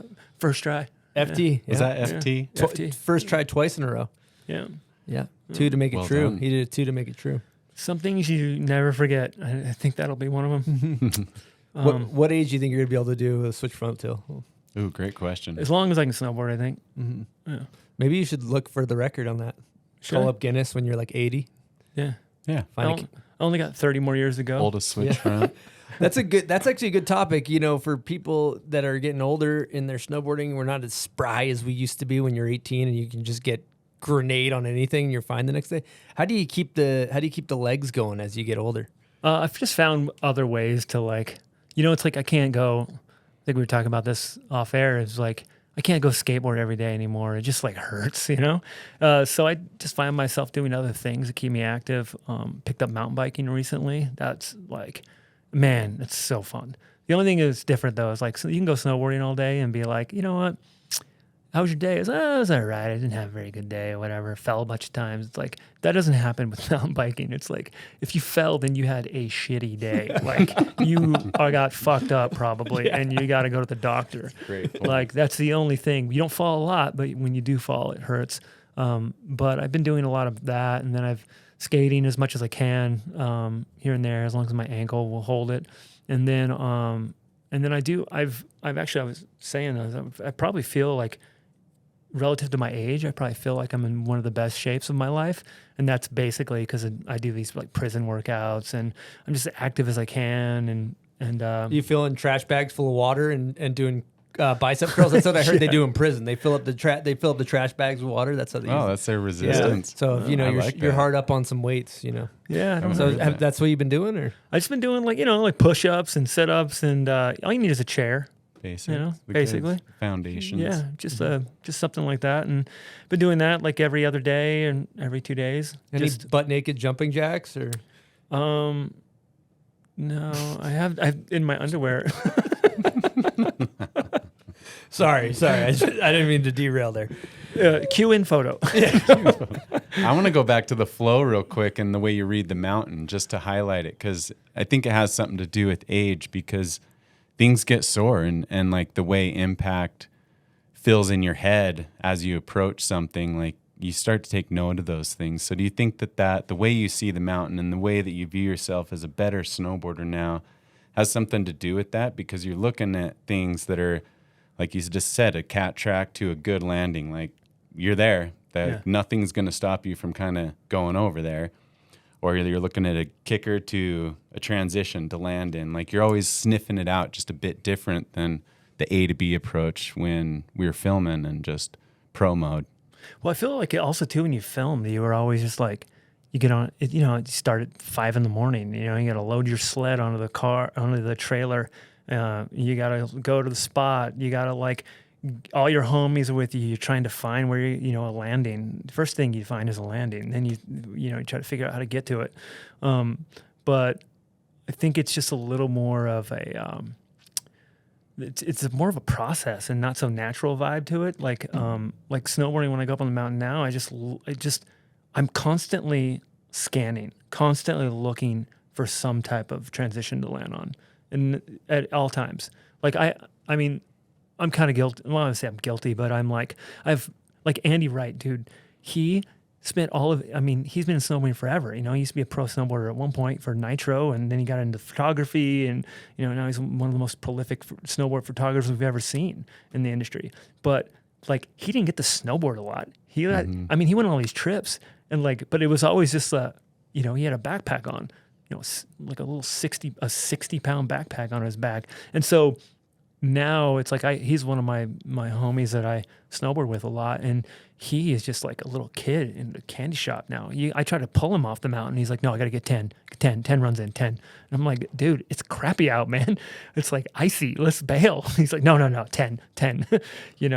But I think it's like that. It's more just the perception or the perspective of it. It's like, how are you finding your kind of adrenaline? Like how are you connecting the dots on that? And for me, it's airtime. I'm sure I'll go turn around and rip around. That's fun. But I don't think if someone told me today, it's like, hey, you can snowboard the rest of your life, but you won't be able to catch any air.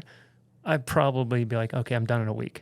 Mm-hmm. That's just, I just can't, I just love flying through the air, and snowboarding provides that, and it's like, I'll go down Ridge Run over at Hood and Meadows and just be like, it's a pow day, and it's just like, you just send it, you'll find the transition, at some point, but that's just the way I look at it now. And it's like, to go back to when you're with the crew, you're in a structured kind of, like I said, point A to point B. You found your point B. Now you're trying to find point A to start. And so you spend all your day just looking for the jump, and then you get a chance to try your tricks and hope that you land them, and that's your warm up.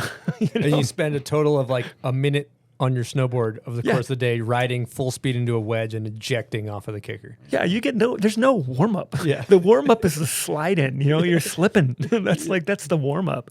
And that's just different. I don't know. It's just, like I said, I don't miss the lifestyle of a pro snowboarder, but I don't, I don't know. I'm glad that I'm no longer in like the game of it. So, Well, speaking of the game, I think it's time to get into a fan favorite of the show that we like to call Name That Video Part. oh God.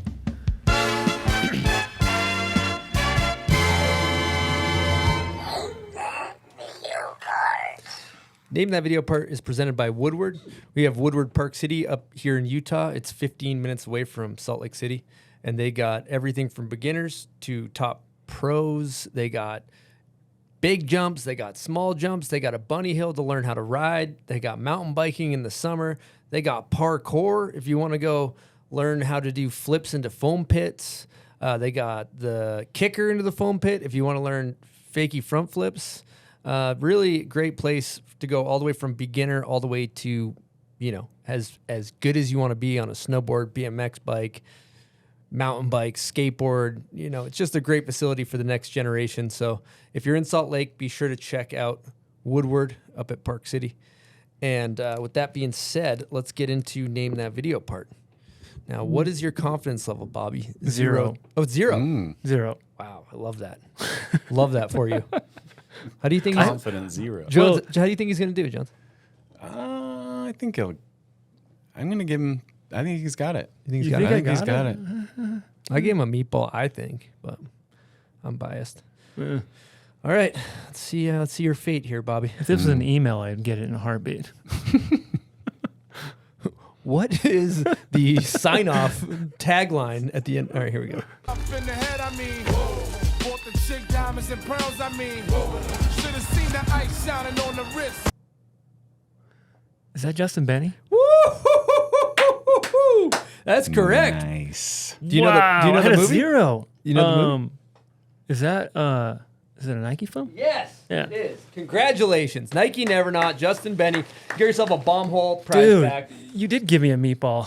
Yeah, I don't know. That was actually more clutch than I was expecting. That was good that Dude, you got that one, I actually. did not sleep well last night because of this segment. Yeah, Really? it's common. Yeah. Greased it. Pre-name that Dude, video part anxiety. done. It's a lot of hypochondriacs struggle with that. Actually, it's a common issue.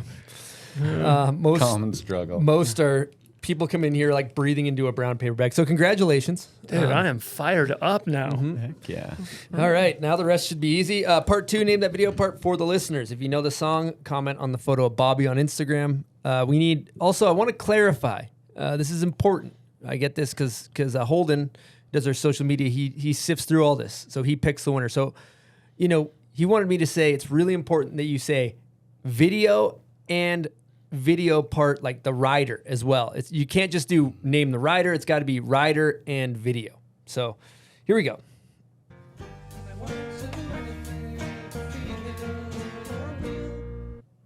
Okay. Thank you guys for playing Name That Video Part.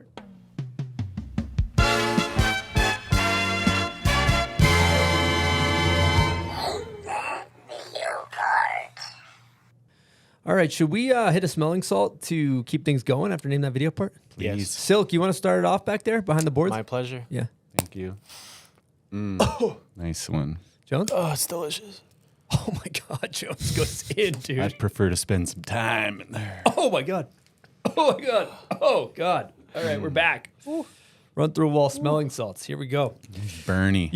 Before we move on from robot food, I do have to say, this is maybe my old head nostalgia coming out or whatever, talking about the glory days of snowboarding and how it used to be. But the thing that's great is like the thing about the DVDs that was so special was there was like this hidden bonuses where you click on somebody's like a golden retriever's head in Afterlame or something like that, and it would like take you to this bonus. Or there's all these little nuggets of secret bonuses, and if you knew where they were, you get to see all these little behind the scenes edits. And that's something that's so special with old DVDs that you guys used to do that you can't do that on YouTube anymore. It doesn't exist, and you already get enough of anybody anyway where you don't need anything more. But yeah, talk about that stuff.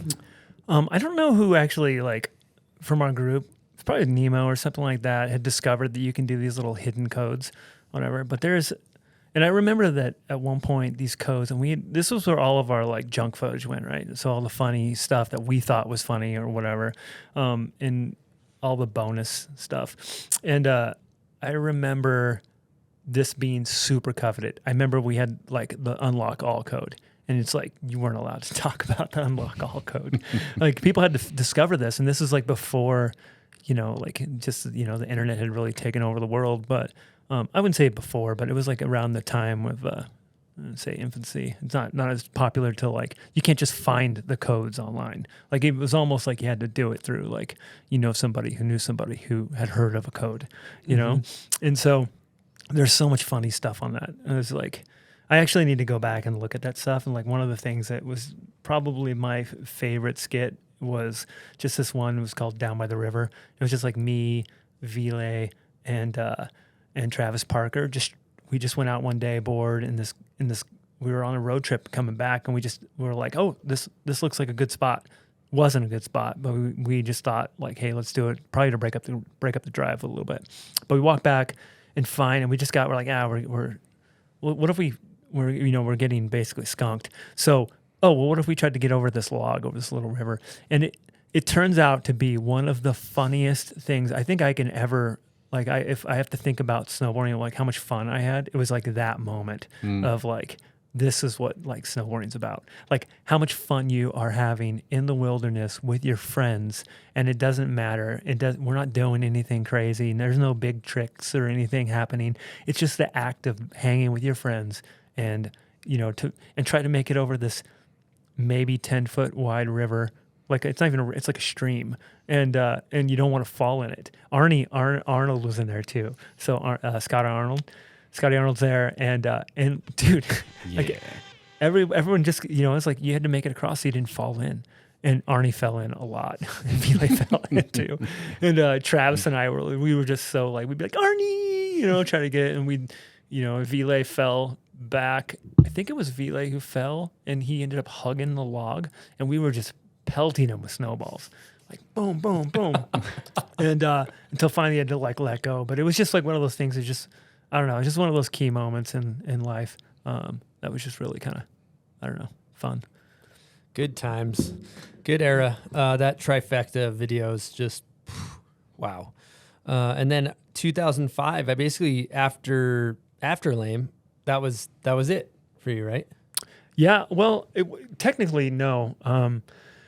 The end credits of After Lame, I come up short and just wreck my ankle.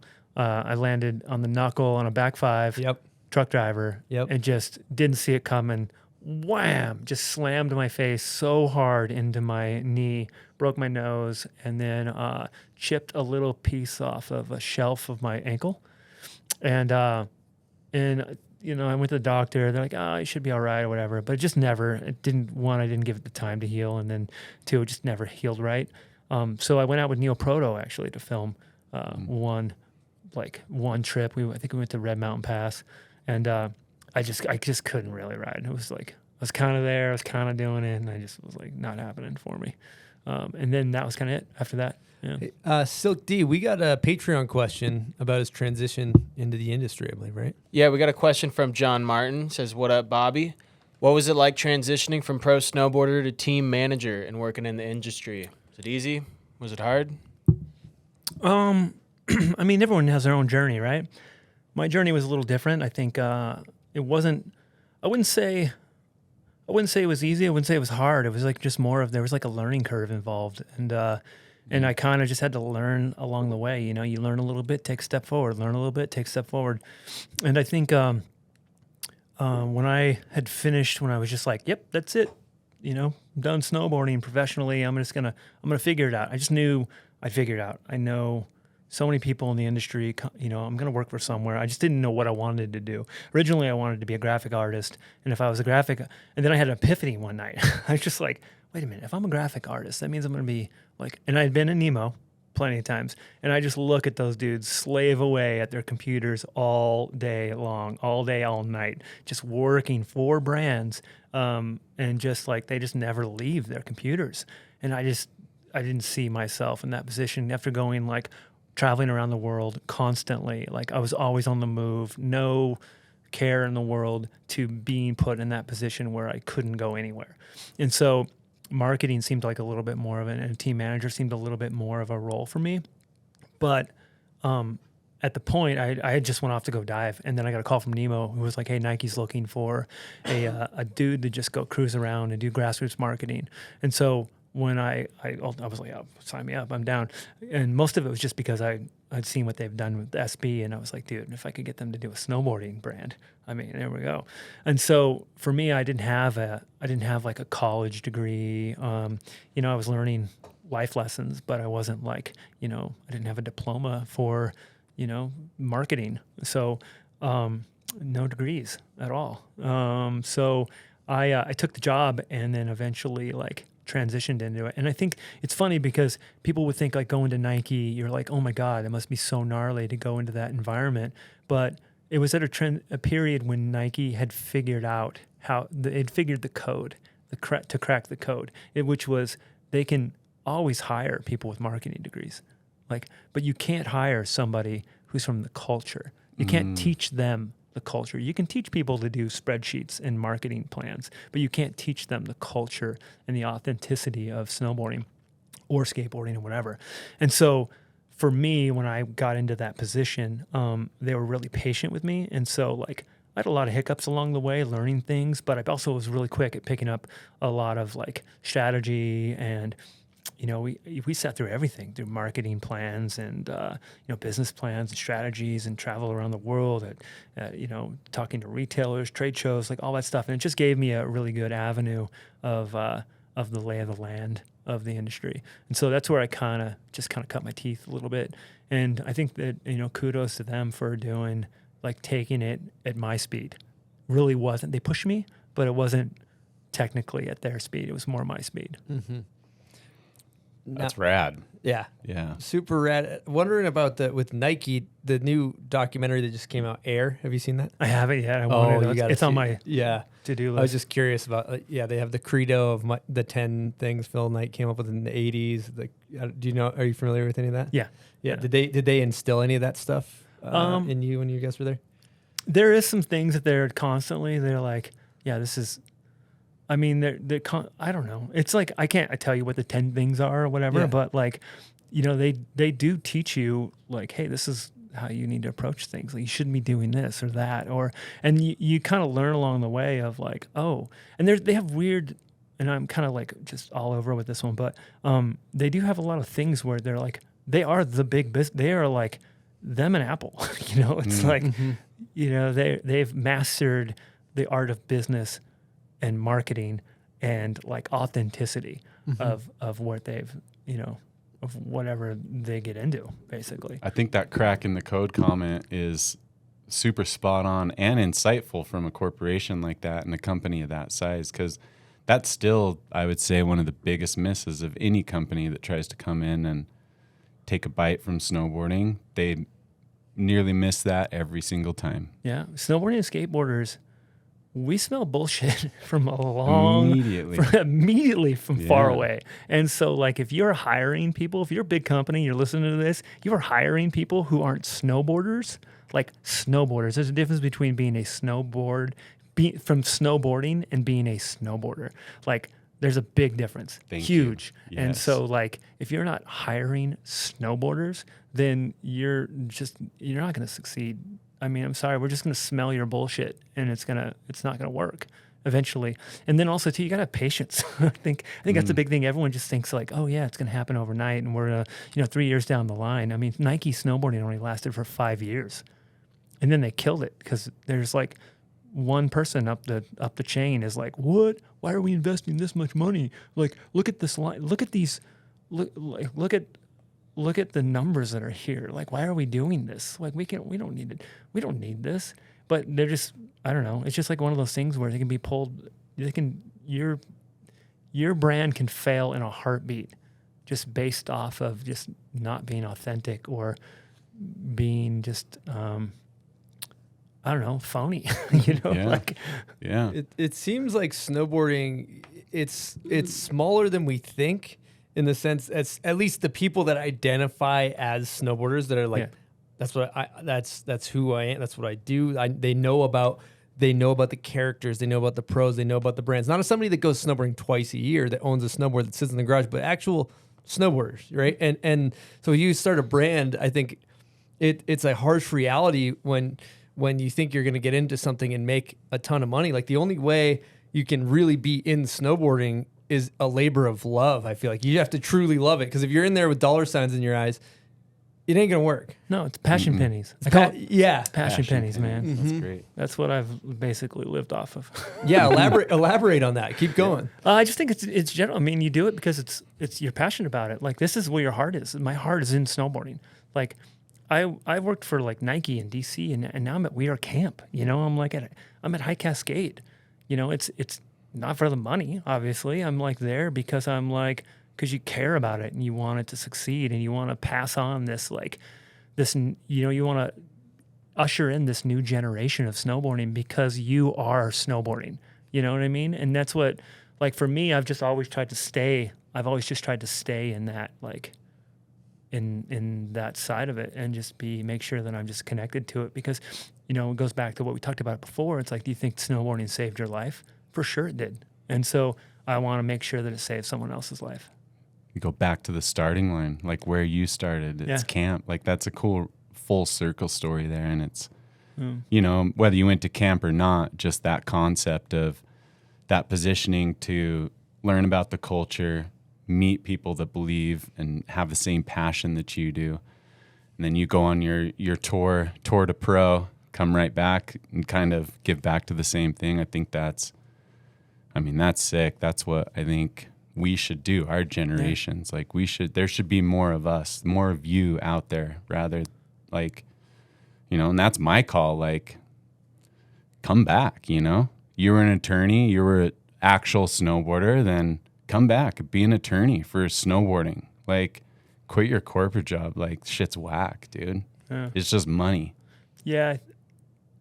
Yeah, I mean, spot on. I just think it's like, you know, to your point, there's not a ton of money in snowboarding. The margins aren't there. Like, it's just not. So if you are in snowboarding, and if you're thinking about getting into snowboarding because you think you're going to get money out of it, it's not the goal. And if you go into it with those intentions, then you're not going to succeed. Mm-hmm. I mean, look how long, like, some of these companies, like, you know, like the C3 companies and stuff, and like they battled for a long time of being the underdogs, and now they're like on top, you know. It's like, and that doesn't happen overnight. It's like, you know, it's just, for me, it's just like, it's like you have to care about it, for one, and you have to be authentic, and you got to, like, it's not about the numbers always. It's not always about the bottom line. It's about, like, what's right for snowboarding. You have to do that. You have to think that first. I mean, I've made some bad decisions or rough decisions I've had to make in my career, as far as, like, you know, directing, like, the brand position, or like riders and who's on the team or whatever. But at the end of the day, I mean, you've got two things that you got to do. You got to protect snowboarding, and then two, you got to protect the business side of it. And that's the balance of it, you know. You have to do what's right for snowboarding, and you have to do what's right for the business to continue to thrive. And so, and those don't always agree, you know. So, and if you can find that perfect balance, it's like my wife and I, like, you know, she comes from a different background than I do, and my sensibilities or my art like, my eye is different than her eye, and like what I think is fucking awesome is she's like, oh my God, really? You know, and so, but when that one thing where we both come together and we both agree on something, we both are like, it's like, we're buying it, you know, like, instantly. So, I don't know. It's just like hard. It's like peanut butter and jelly, you know, it's like, they're both good on the same side, but I think also, you know, going back to, you know, the snowboarding saved your life thing, I just want to lean back into that, thinking about, I think we got three extremely sentimental people sitting here talking about snowboarding, and Silk as well, our producer. Thank you. Who's not doing as much talking, but deeply cares about snowboarding as well. And you know, we've dedicated our lives to this thing, and I think it's important to think about, like, I love the little bit sappy, sentimental rhetoric with snowboarding, because for me, you know, like it's always been there for me. Like snowboarding and skateboarding, they were my first love before I ever had a girlfriend. Like, and then like I've gone through stuff in my life that's been challenging, and like snowboarding's been there for me. Like, oh, you go to you have problems, you go to the snowboard park and you chuck off of a jump and it's there for you. You're having a hard time at home, you don't want to be at your house, the skate park is there for you. And so I think like this shit to me is like more sentimental than it is like, it's just what we do, right? It's who we are and what we do. And so having people that are in marketing, managing, you know, VP of marketing positions for big brands that care are what's going to Sherpa our culture in the right direction. And I think that you're a perfect example of that, right? Yeah, well, I hope to be, you know, I like that's my ultimate goal is to make sure that like, you know, to be my guiding light, which is to do the right thing for snowboarding. And like I said, like there's been decisions that I've had to make that, you know, some people would say that I probably didn't fight for them. You know, I didn't fight for that for you or whatever. But like they don't see the backside of it, and they don't know what the pressure that you get from a business side of things, and you know, from your upper management. You know, you have to weigh a lot of things, and it's it becomes at the end of the day, you just, you know, you have to do what's right for both, and so. Finding that right balance is important. And if you've experienced, and that's why I talk about like the Nike and like how they like helped, you know, raise me into this, like the business side of things, and being able to make those decisions for me helped a lot, you know? So. Well, we got a guest question from Ika Backstrom. Here we go. What's up, Bobby? You've been in the snowboard industry pretty much your whole entire life. First as a snowboarder, filming video parts, and then later on you running the show at Nike in DC. Can you explain to us the difference between being a snowboarder on a trip versus being the guy in charge? Hope you guys are having a good combo. Love you. Bye. That is a great question, actually. He's very familiar with me being on the guy in charge. So I think the difference I'd say is like example, like as being a snowboarder, you're highly focused on the tricks at hand, you know, right? So you're only worried about getting the shot. And technically you're kind of worried about your friends getting a shot too, because like I said earlier, it's a team thing, but you're very highly focused on one thing at hand. And your video part or whatever. And as a like a team manager or someone who's in charge of it, you're so kind of highly focused on making sure that it all happens. You know, it's like putting these guys in a position where they're going to succeed, making sure that they're comfortable, but also not making sure that they're too comfortable. You know what I mean? Like they get, oh shit, they're like, they all went out and got hammered that night before, and now it's like bluebird the next day. And, you know, trying to avoid those situations that, you know, I found myself in, you know, in Canada or whatever. So, yeah, for the most part, I think it's like there's, you know, it's both of them. One side of it is you have a lot of pressure getting shots and making sure that you are building your video part and you're doing your job.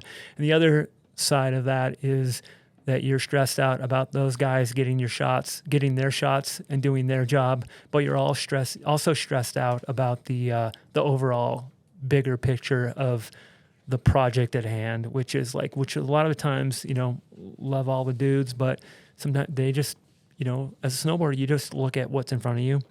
And you don't get to see sometimes don't get like the overall, like, say like program, the overall theme, like, okay, well, let's just say like, we're going to shoot everything via, you know, like we want the theme of this year, the marketing theme is going to be, and the creative is going to follow these guidelines.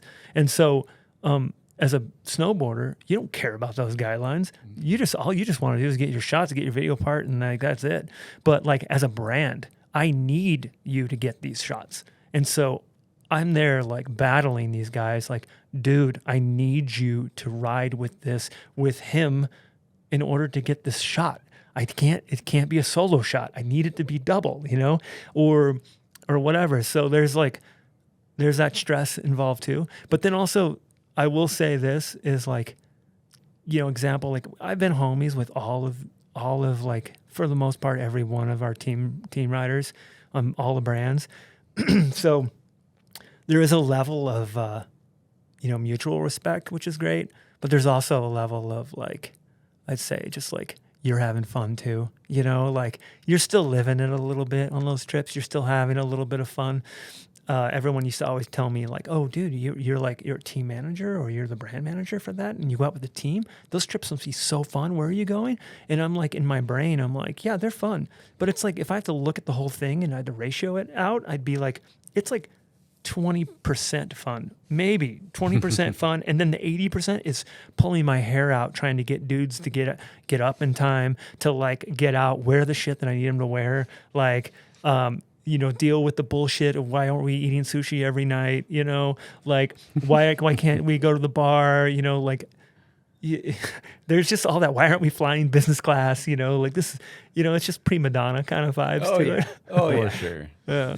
So anyway, that's the difference is, I guess, I don't know if I really answered the question, but I did throw out two scenarios. Yeah. You got to manage a bunch of prima donnas that are completely out of touch with reality, that have probably been child prodigies, that have probably never worked a job in their life, that don't really understand how things work, but they're just gifted on a snowboard. It's like, yeah, and you get what their mission is. Yeah, what they're gonna do, but they have no idea what your your goal is. Or and what your goals are for everyone else as well, like you described. I'm like, dude, I've got we have a sales meeting here in like a month, and I need a shot of you in this specific thing. It's like, you didn't bring it, dude. I told you to bring that. Like things like that. It's like, no, I don't like red, dude. Yeah. I'm like, we're paying you thousands and thousands of dollars to wear that jacket. Yeah, it's like, red's not my color, bro. What's not your color too? Green. Yeah. You don't find that red jacket right now. Oh, that's good stuff. With Nike, I remember back in the day when it came out, I used to film with Justin Benny all the time, and I remember he had a business card. Yeah, dude. It had his stance on it. Yeah. It was like his angles and all. Yeah. So when we made the way we approached with Nike snowboarding, it was just like, we just wanted to shake it up, right? So we wanted to do, you had the resources and the budget for whatever you want. As long as you presented something amazing, like a lot of times, like they're like, yeah, that sounds great. Let's do it. That's awesome. And so we had the idea of giving all of our team riders business cards, and not just business cards, but they say literally like professional. That's all it said on there, is like professional.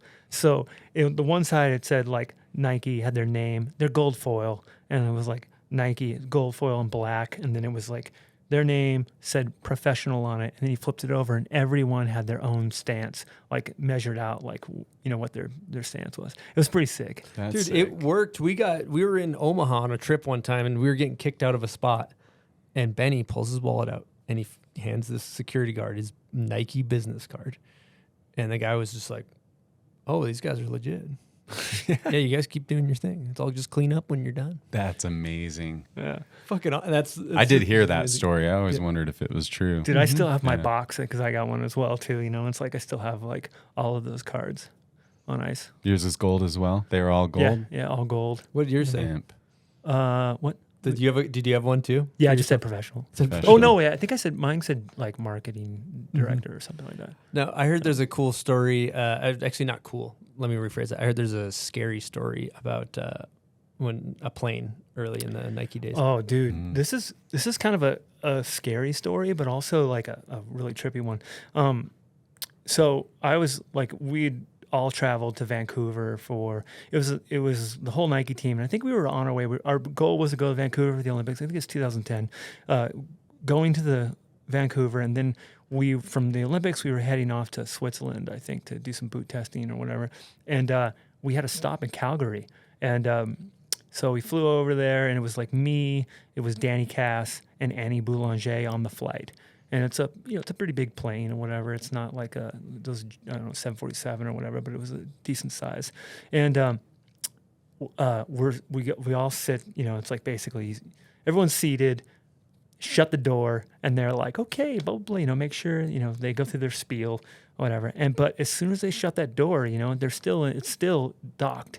And so at some point, I remember I was I was like right on the wing, just behind the wing on the right side. Annie Boulanger was behind me about 15 rows back, and Danny was up front, not business, but like up closer in that area. And all of a sudden, the captain says, yeah, we're going to push back, blah, blah, blah. And as soon as he goes to push back, dude, this giant fireball engulfs like the left side of the plane, like all on the wing, just like, and all of a sudden, and I was reading a book at the time, and I didn't have anyone next to me. And it's a pretty open flight, but I'm reading a book, and I just look over, and I'm like, this isn't happening. I remember specifically saying that, like going, this isn't happening. And there was just fire everywhere. And I was just like, I just took a second. I threw my book in the air, in one motion, grabbed my seatbelt, released my seatbelt, jumped over my seat, and was just like, boom, running back to the back of the plane. And I was the only one doing this. And I like run back to the end of the plane. And then because my goal was to get to the door, the door Exit, and the exit. And so I'm running as fast as I can to get back to it because I'm going to get away from the wing. And I go to run up, and the stewardess walks around the corner at the same time. And I tried to stop, and I literally, like, my feet came out from underneath me, and I went totally horizontal, landed on my back, boom. And then everybody on the plane is like, what the fuck? And like looking at me, and the stewardess is like, what are you doing? And I'm like, the fire. And they're like, there's no fire. What are you talking about? Go back to your seat. And like, I get up, and like everyone's kind of laughing at me and shit, like literally laughing at me, like giggling and whatever. And I walk back, and I walk over back, go to walk back by my seat. I sit down again, and then Annie is back there by herself. So I get up, and I go and I sit next to Annie. And Annie's a little cute little French voice. She's like, why would you run? What are you doing? What are you doing? Bobby, what are you doing? And I'm like, dude, did you not see the fire? Like, and she's like, no, what fire? What are you doing? Why would you run? Even if there's I'm like, this is a giant Molotov cocktail. Like, this is a bomb waiting to happen. There's a giant fire on the plane, on the wing. Like, what do you think is going to happen if this thing like ignites or whatever? And she's like, oh, I didn't think about that or whatever, blah, blah. And then as she's talking to me, all of a sudden, like, well, no, right before that, the captain goes, oh, ladies and gentlemen, some of you may have noticed there was like some fire smoke on the outside of the wing. That's normal. It's common. It's like a backfire.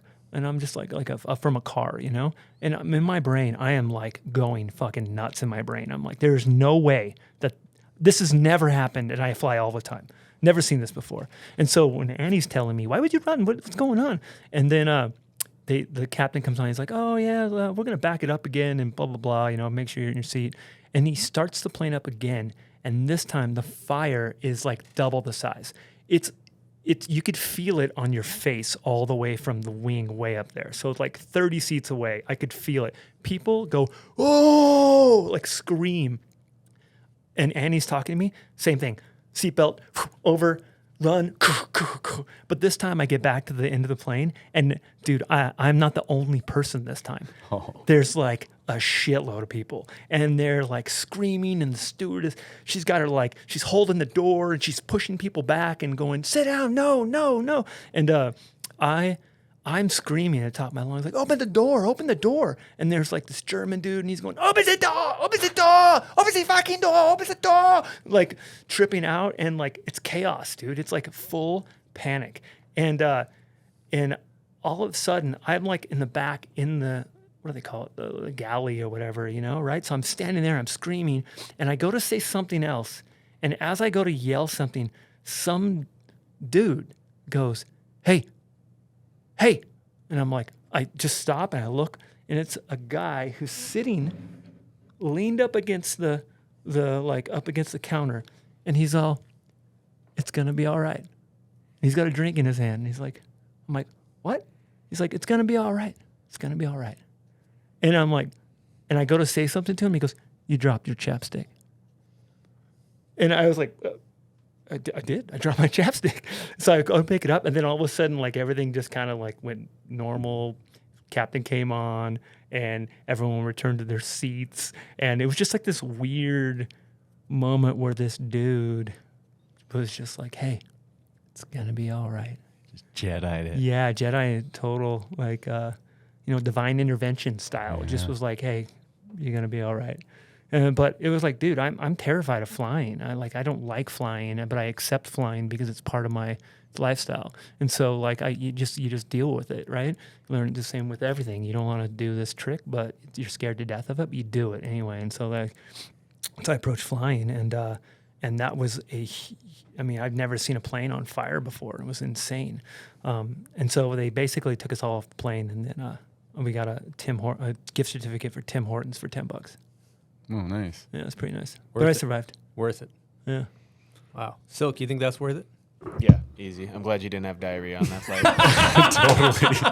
Totally. Me too, actually. I probably had to change my underwear afterward. Wow. I was going to skip over that part. So yeah, this wasn't the saline flight. No, guessing. but dude, okay. I think that Danny didn't even know any of this. I don't think. I think he's just like, what happened? Why did we have to get off the flight? Just sleeping through dude. it. Or reading through it. Yeah. Well, speaking of Nike, we got a Austin Smith guest question. Ooh. Here we go. Hey, Bobby. Austin here. Thank you for putting me on Nike 15 years ago. We had lots of fun. And one of my favorite activities of all those years traveling together was watching Danny Cass kind of poke your buttons. He sure seemed to know how to get under your skin. And what would you say was the most frustrating time dealing with Danny Cass, working with Danny Cass? When did he really push you over the edge? All right, excited to hear. Adios. Nice. Kudos, Austin. Yeah, dude. Danny was. I love Danny. Danny, and I just saw him recently. It's like he's doing fucking great, man. He's awesome, dude. Funny, charismatic. We've had like amazing travels together, stories together. But if there's anyone who pushed my buttons, it was Danny. Danny knows how to like just really. He's better than I am at it, and I admit that. And he just digs and digs in, and he knows he's just gonna get you. And so like we'll go on trips or something like that, and he'll just be like, "Oh yeah, I didn't bring those boots," you know. And you're like, "Dude, what do you mean you didn't bring those boots? That's why we're here, like for that." And so he just did that all the time. Like it was constant. But Danny's style was like he didn't really care anyway. So like it didn't matter. Like I remember seeing like GNU would send him like just boards that were labeled like try this one out with a camber profile on each one of them, and he would like just not even use them, or he'd put them like, he'd leave them, or he'd ride one of them and just like leave 5 boards in the hotel room, and I'd just be like, dude, what are you gonna carry these? Like, no, I don't want to carry them. And you're just like, what? Dude, so he always would push your buttons. Like we went to Chile at one time, and that was probably the most. Is like he had this buddy of his, I think his name was Diego, I think. And he was an awesome dude, like great, super friendly and hospitable, and like brought us all over for meal, like a crazy like Argentinian meal, and like a lot of meat involved. Probably like a whole cow or something was involved in that. And he was just super nice. But dude, after that, he was just like on everything. It was like, oh, we're going to Switzerland, like because we were heading to Switzerland afterward. And Danny's like, oh yeah, Diego's coming with us. I'm like, what? Dude, I can't. We don't have room for this other dude. And like he would do that stuff constantly. And I'm like, just it was almost like he would just see how much he could push, And I don't know, good for him. But it was there, yeah. Out of all the people, I think Danny and Laura Hadar were my 2 people where I was just like, oh my God, I've lost like years off my life dealing with these 2 people.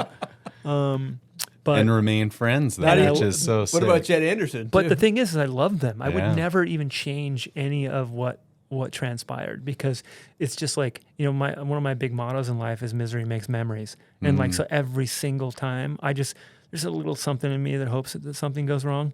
This is a year like, oh, you're challenged and you'll always remember this trip. Like, oh, like stories are never told about like, oh my God, did you remember that one time we were at the beach and the sunset looked great? Like, no one remembers that shit. Like, what? Remember when we went to Mexico and you lost your wallet and we got arrested and we ended up in that donkey show? Like, Totally. like, that's the shit people want to hear. The donkey show. Yeah. It's always And the they want to donkey show. remember Always the that. donkey. Or remember you got maced in the face in Albuquerque? Yep. Like, Oh, yeah. So, like, I don't know. That's my motto. So I wouldn't change any of it. I loved them to death. I didn't want to change really anybody, for the most part. So That's great. Talking big budget with Nike, because that was the time when I don't know if budgets will ever be the same.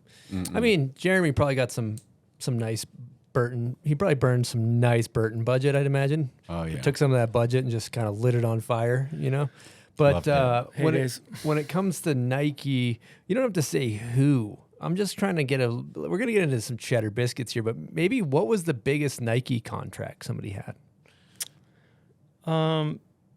I'd say probably, obviously everything's six figures for the most part, but close to $1 million.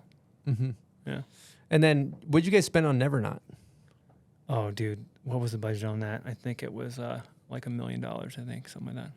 Yeah. Damn. Wow. Yeah. Who would you say rode it the hardest? From Nike? Yeah, most money, least amount of effort. Oh, he's trying to throw some people under the bus right now. Wow. Oh, man. I'm not even going to say the name. A name. He's trying if you to got burn one. some bridges right now. I like it. There's always one. I would say maybe there's been some like underperformers for sure. I'd say, what the thing was is like with Nike, it wasn't all about the riding, to be honest. It was a little bit about like the swagger and like the vibe of the brand. And like that was the cool thing about it. It was literally like we didn't have to have people snowboard. Like in a sense, like it was like we had to have people snowboard, but like it wasn't everyone. It wasn't like a contest brand. Mm-hmm. Like at least the side of Nike that I was on. It wasn't like I hired these people because they were fucking cool. Mm-hmm. And you know what? And like if they didn't want to go snowboard, like just absolutely crush it that day, then hey, whatever. I mean, just be cool, whatever. To me, of all the athletes you had on Nike, Justin Benny embodied Nike the best. Like he looked the coolest. He made Nike look the coolest. He was the Nike. I mean, whatever. I'm going to agree with that. First rider I put on. Oh, he was. Oh, was he? First Cool. rider. Sick. Yeah. First. Mm-hmm. Yeah. Well, that was a fair dodge of the question, but acceptable for sure. Well, it's like it's tough to call people out when something like I that. don't want you but to name names. I know, but like I just think that everybody had their own way. Like like it. everyone, and you look back, you're like, dude.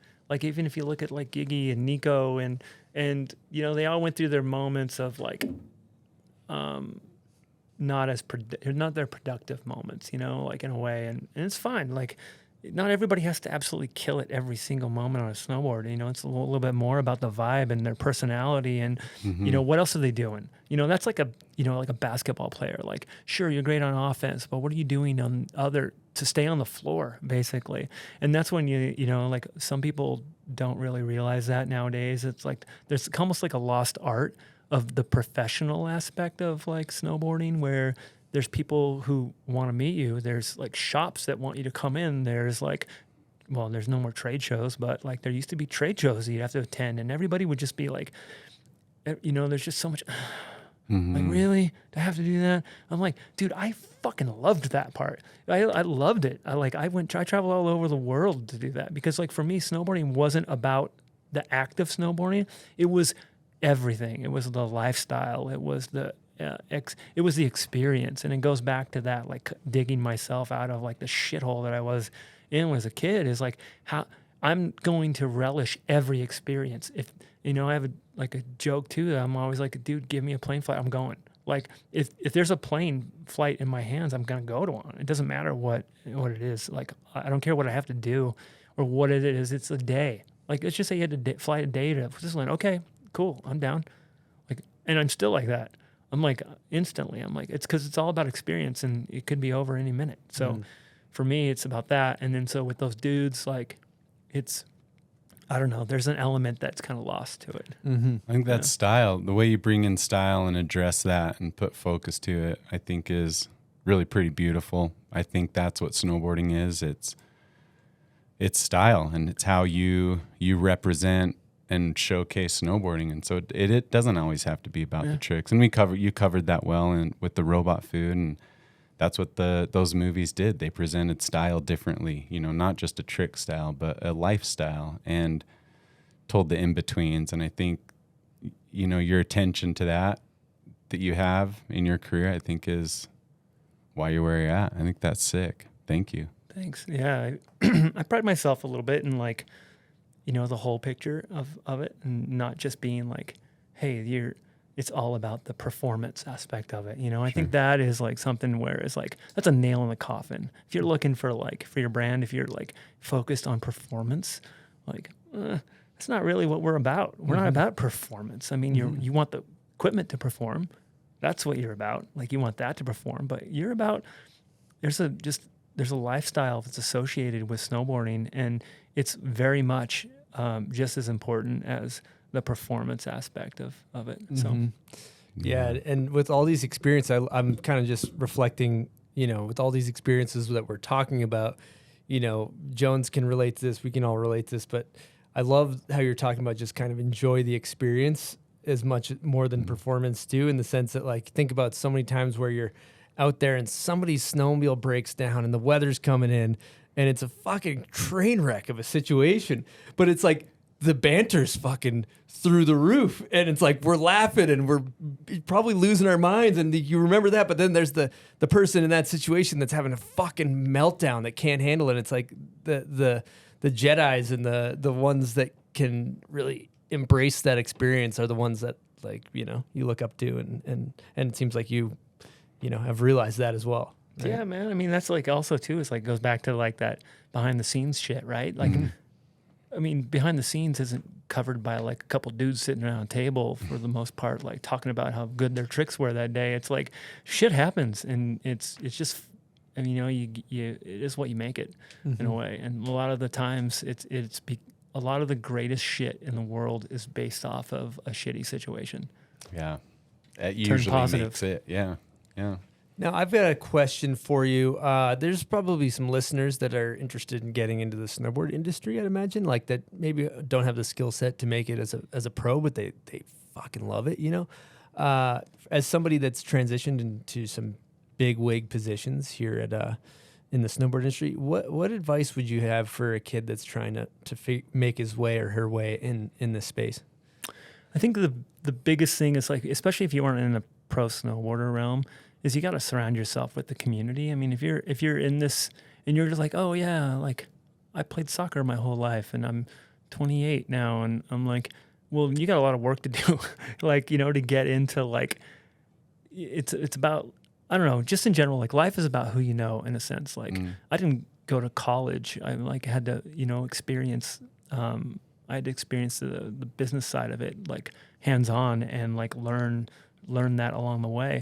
And so I think that, like, there's no school that's going to get you to where you are within the culture aspect of it. So you have to live it. And I think, like, example is like, how many people have sat here that have gone through camp, or worked at camp, it's like you put your hours in, your time in, right? So you were involved in snowboarding culture. And that's like the best way to get through it, because no one's just going to hire you for your resume for the most part. Like, if you don't know the difference between, like, oh yeah, I know, like, I don't know, if you're like, I know what a backside 360 is. That's great. Like, keep working on it.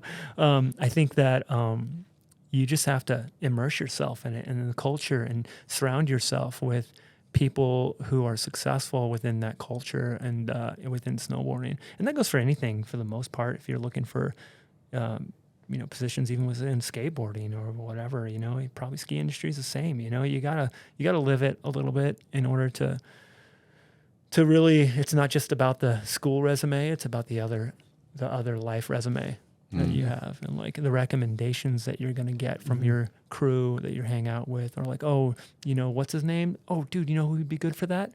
like this guy, they're always going to go to the front of the line. So I think that that's the best way to do it, is to just really immerse yourself in that element of the culture of it. And just play the cards. I think that's the best way. And in your experience, from what I heard, it seems like too, is just, I think, a great move. Sometimes I think in our culture where we're at, somebody maybe gets a college degree and they think, oh, well, I can get a job for 6 figures because that's the industry rate for my job and this or whatever. But we're in fucking snowboarding, right? So I feel like you kind of ate some shit at the beginning to get your foot in the door. And it's like getting the foot in the door is like big picture ended up landing you, what was it, VP of global marketing at Nike. But first, is that what the position was? No. What was it? That's for We Are Camp. no, sorry. But I'm like, that sounds good though. But right? what was your Nike position? Well, I'm just saying, what was your big Nike position when you got there? I was brand manager. For snowboarding for North America brand manager. Yeah, North America brand manager, but still, regardless, very respectable position. But you had to get there by getting your foot in the door. Yeah. Right? And it's like, you might have to eat a little shit just to get there. No, you absolutely do. And I think like examples like, people don't want to, sometimes it's just like, I don't know, I wouldn't say from an intern side of things. I think interns are more trouble than they're worth, to be honest. I mean, you get to learn a little bit, but I mean, I could see like the situation's really good for certain things. If you have the structure in a business to be able to handle interns, and that's fucking great. Like, go for it. But like companies like myself or whatever, but like We Are Camp or whatever, we don't really have a structure for it, so it becomes more work than what it is. But you have to like get in, and sometimes that starts at the first floor, and to make your way up to the penthouse. It's like it takes a while, and there's no like, oh, I'm gonna push button 1 and then I'm gonna push up to the P. Like, no, you're gonna hit every single one of those floors. And then you're going to have to get off on each one and eventually make your way up. So you don't get that unlock all code. No, you do not get Which, the by unlock. the way, what is that unlock all code? Up, down, left, right, AB, start. Good shit. So let's go to your position at We Are Camp. What is it? VP Global Marketing Juggernaut? Yeah. That's pretty much I have on my resume and my business card. So I handle all the marketing and the sales over at, it's not so much as sales. I mean, that's my title, but I do mostly, just because sales and marketing are closely attached. But I mostly handle like, brand relations and marketing side of it. So it's for, 5 brands really. Like for the most part, it's High Cascade Snowboarding. That's what we're here for. And then Wendell's on the ski side of things, Seek on the skateboarding side. So if you guys haven't checked that, like, dude, our skate scene has been blowing up, so it's been awesome on that. And then mountain biking program, which is called Milepost 35. And then I handle for the academy, which is the Y East Mountain Academy, nonprofit action sports high school boarding school. I do all the marketing for that as well. And so it's like kind of 5 brands all balancing in the air. So a little juggling of that. That's cool. Do you feel, since you work with like kids all the time, you kind of have to be a good role model, right? I mean, I think I don't know, at my age, I think I'm a relatively good role model to begin with. I'm like, yo, what's up, bitches? What's up, you little, what, you can't get that? Like, I think I'm a good role model in a sense. I'd say the only downside is like, I am really busy a lot of the times, and I don't get to engage as much in snowboarding or skateboarding like I used to. I mean, I get to like go out and I'll engage with. It's my job to secure brand partnerships, and so I'm always in contact with the team and make sure who our signature sessions are and everything. And when you guys come out, I get to like hang with you guys a bit. But for the most part, I'm just always like, there's just so much on the plate to do that I rarely get a chance to actually go out and experience it. Mm-hmm. Well, good on you, dude. It's a good thing for snowboarding, good thing for skating. To the concrete jungle you guys got there, one of the funnest skate parks in North America. It's like transition, everything's flowy, but it's small, so you feel like a golden god out there. It's got to be fun to have that as in your backyard where you can go roll around whenever you want. Dude, it's so fun. I mean, like my window, I look out at the skate park. So I'm like, I mean, come on. Like somebody asked me, I have a place in Portland where I live in Portland. I have a pretty big backyard, and everyone's always like, are you going to build a ramp? Or I'm like, why would I build a ramp? Dude, I've got the best skate park in the world right here. Like, I don't need to build a ramp. I work at the best skate park. But yeah, I get out there quite a bit, a couple, hopefully for the most part, like 2 days a week, 1 day a week. I'll try and get out and push around a little bit. Good. Still keep the front side flip going. Yeah, the front side flip's still there. That's what I wanted to know. That thing's still hitting. Yeah, I still got a front side flip here and there. Yeah. All impossibles. Wow. Yeah, it comes around. And I got those transition tricks on the coping for days, though. Yeah. Those are on nonstop. Well, I did upsize my board for the first time, like truck size and everything. Now I got a 8 3/8, and it's a little different. A little bit of a harder flick on the front. Dude, you really got to give it effort. Yeah, you really got to flick it. Dude, especially the tray flip is like a little. Oh. And I feel like for any kids or parents thinking about sending their kids out to camp and stuff, like, dude, you go for a week and you just eat, breathe, either skateboarding or snowboarding or whatever it is for a week, and you're just around like-minded people. It's like, it's worth every penny. You come back twice as good. It's not like going for a weekend somewhere. You're like, you got a coach, you're trying whatever. It's slushy. Skate park's amazing. It's a damn good time. Friends for life sometimes, too. Yeah, man. It's like, well, it's different. It's not just about the act of like snowboarding, right? So, or even the camp, there's like so many elements to it that's like you're immersed in the culture of like that sport, so to say. Like you're meeting people from all over the world, like, people from Canada and Japan, Australia, like everyone comes in from everywhere. And everyone who's sat in this chair right here has talked about the influence that camps have had on their life in general. And it's more of a life experience than it is a snowboard experience, so to say. That's true. To even elevate that tenfold, we did Bombhole Adult Camp, which those fuckers are amazing, dude. These guys, like, they're in their 30s, they're in their 40s, they're in their 50s, whatever, however old they are, and they're paying their own way to go to snowboard camp.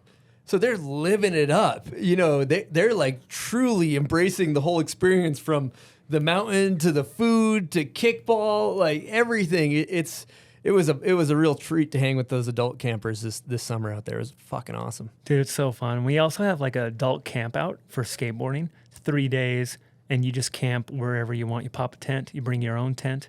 We have some lodging available that you can rent out, but for the most part, people camp. And so like our whole courtyard last weekend was full of just tents. It was like a tent land. It looked like a homeless camp almost. Just tents everywhere. And then it's like all like-minded adults, with adult beverages and like experiences and everything. And it's probably one of like the best things like you can do as like an adult in a way. Yeah. It's so fun to do. And it's like there's no structure to it in a sense of there's people around who can give you, coaching if you want it, if you want to. But for the most part, you just go and skate and just camp out, drink beers, hang out with your friends, and that's it. Like 3 days of that, it's amazing. Actually sounds amazing. Should we go, Jones? Yeah, we should go. So the other thing about too is that as we're bred, as society has kind of taught us to buy things to make us happy. But I think as you get older, you maybe realize that the experiences are more valuable than things. And that's what's awesome. You guys create an experience. And I think that's a great way, like, I could have a thing, or I could have an experience. And I think the experience is worth tenfold an item, Yeah, absolutely. I mean, like, that's what I always look at. I look at, like, the experience vibe of it. It's like I said, like, I pretty much based my whole career off of, basically following the experience, the adventure of it. And, we have a campus that's out in the woods, it's like handmade. It's like not like, some pristine skate park. It's like, looks like a professional DIY, and so to say. And it's got like, we've got everything, indoor, outdoor. We just built a street plaza just coming in, and then we have a lot of plans coming up. But I feel like we hang our hats on the experience and immersion of the culture of whatever that camp is involved in. And we try really hard to make sure that the separation between each one of the camps really feels like it's a part of its own, like it's got authenticity in its own lane, So. And one thing to acknowledge too, Jamie Weller, who built the whole skate setup from like starting from just little nuggets here and there to just this masterpiece of a concrete jungle of indoor and outdoor skate park. Man, just kudos to Jamie for making that, like, it's almost like his life's work of, right? It's in such a special place. Right when you walk into Bob, it's got like, there's a plaque. It's like dedicated. It's like, dude, what happened to Jamie? Like, it's like, did he die? No, dude. It's like, it's seriously, he built one of the best skate parks in the world, and like that whole campus has his fingerprints on it. So it's, I mean, he left the organization about a year ago, and we all miss him for sure. He's just his brain and how he looked at skateboarding, just awesome. Like office guy / pro. That's the thing about our like campus is, there's pretty much there for everyone. Like, there's not some giant vert ramp or this giant, like, huge bowl that you're going to skate. Like, pros go there, and, dude, you can find whatever you need to find. It's like we talk about those little tranny finders. They're everywhere. So, like, it just depends on, like, how good are you?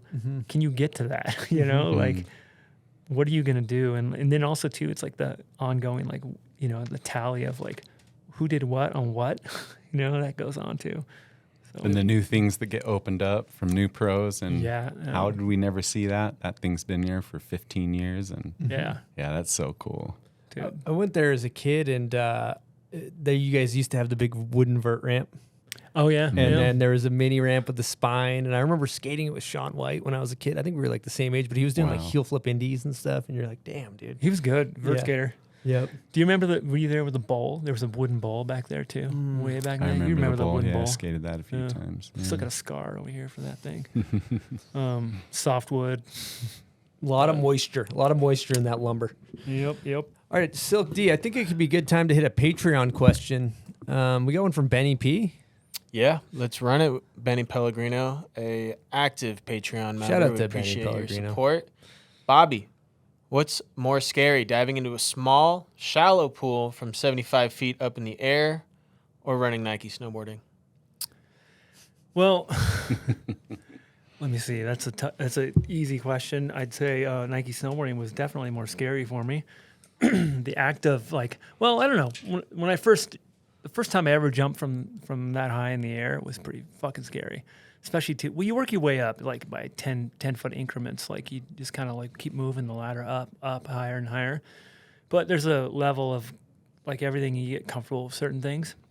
So when you're climbing up the high dive ladder, at some point, you go from like death grip, like so slow, just oh my god, what am I doing? To hey, what's up, dudes? Like to top, no problem, fully comfortable. You can do whatever. So that's kind of how Nike was a little bit, so to say. Like in the beginning, I was obviously like, whoa, my God, what am I getting into? What did I just do?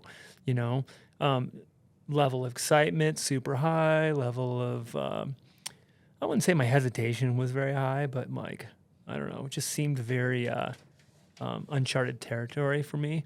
And so I wouldn't say I was scared, but I was definitely like apprehensive. Tight grip. Yeah.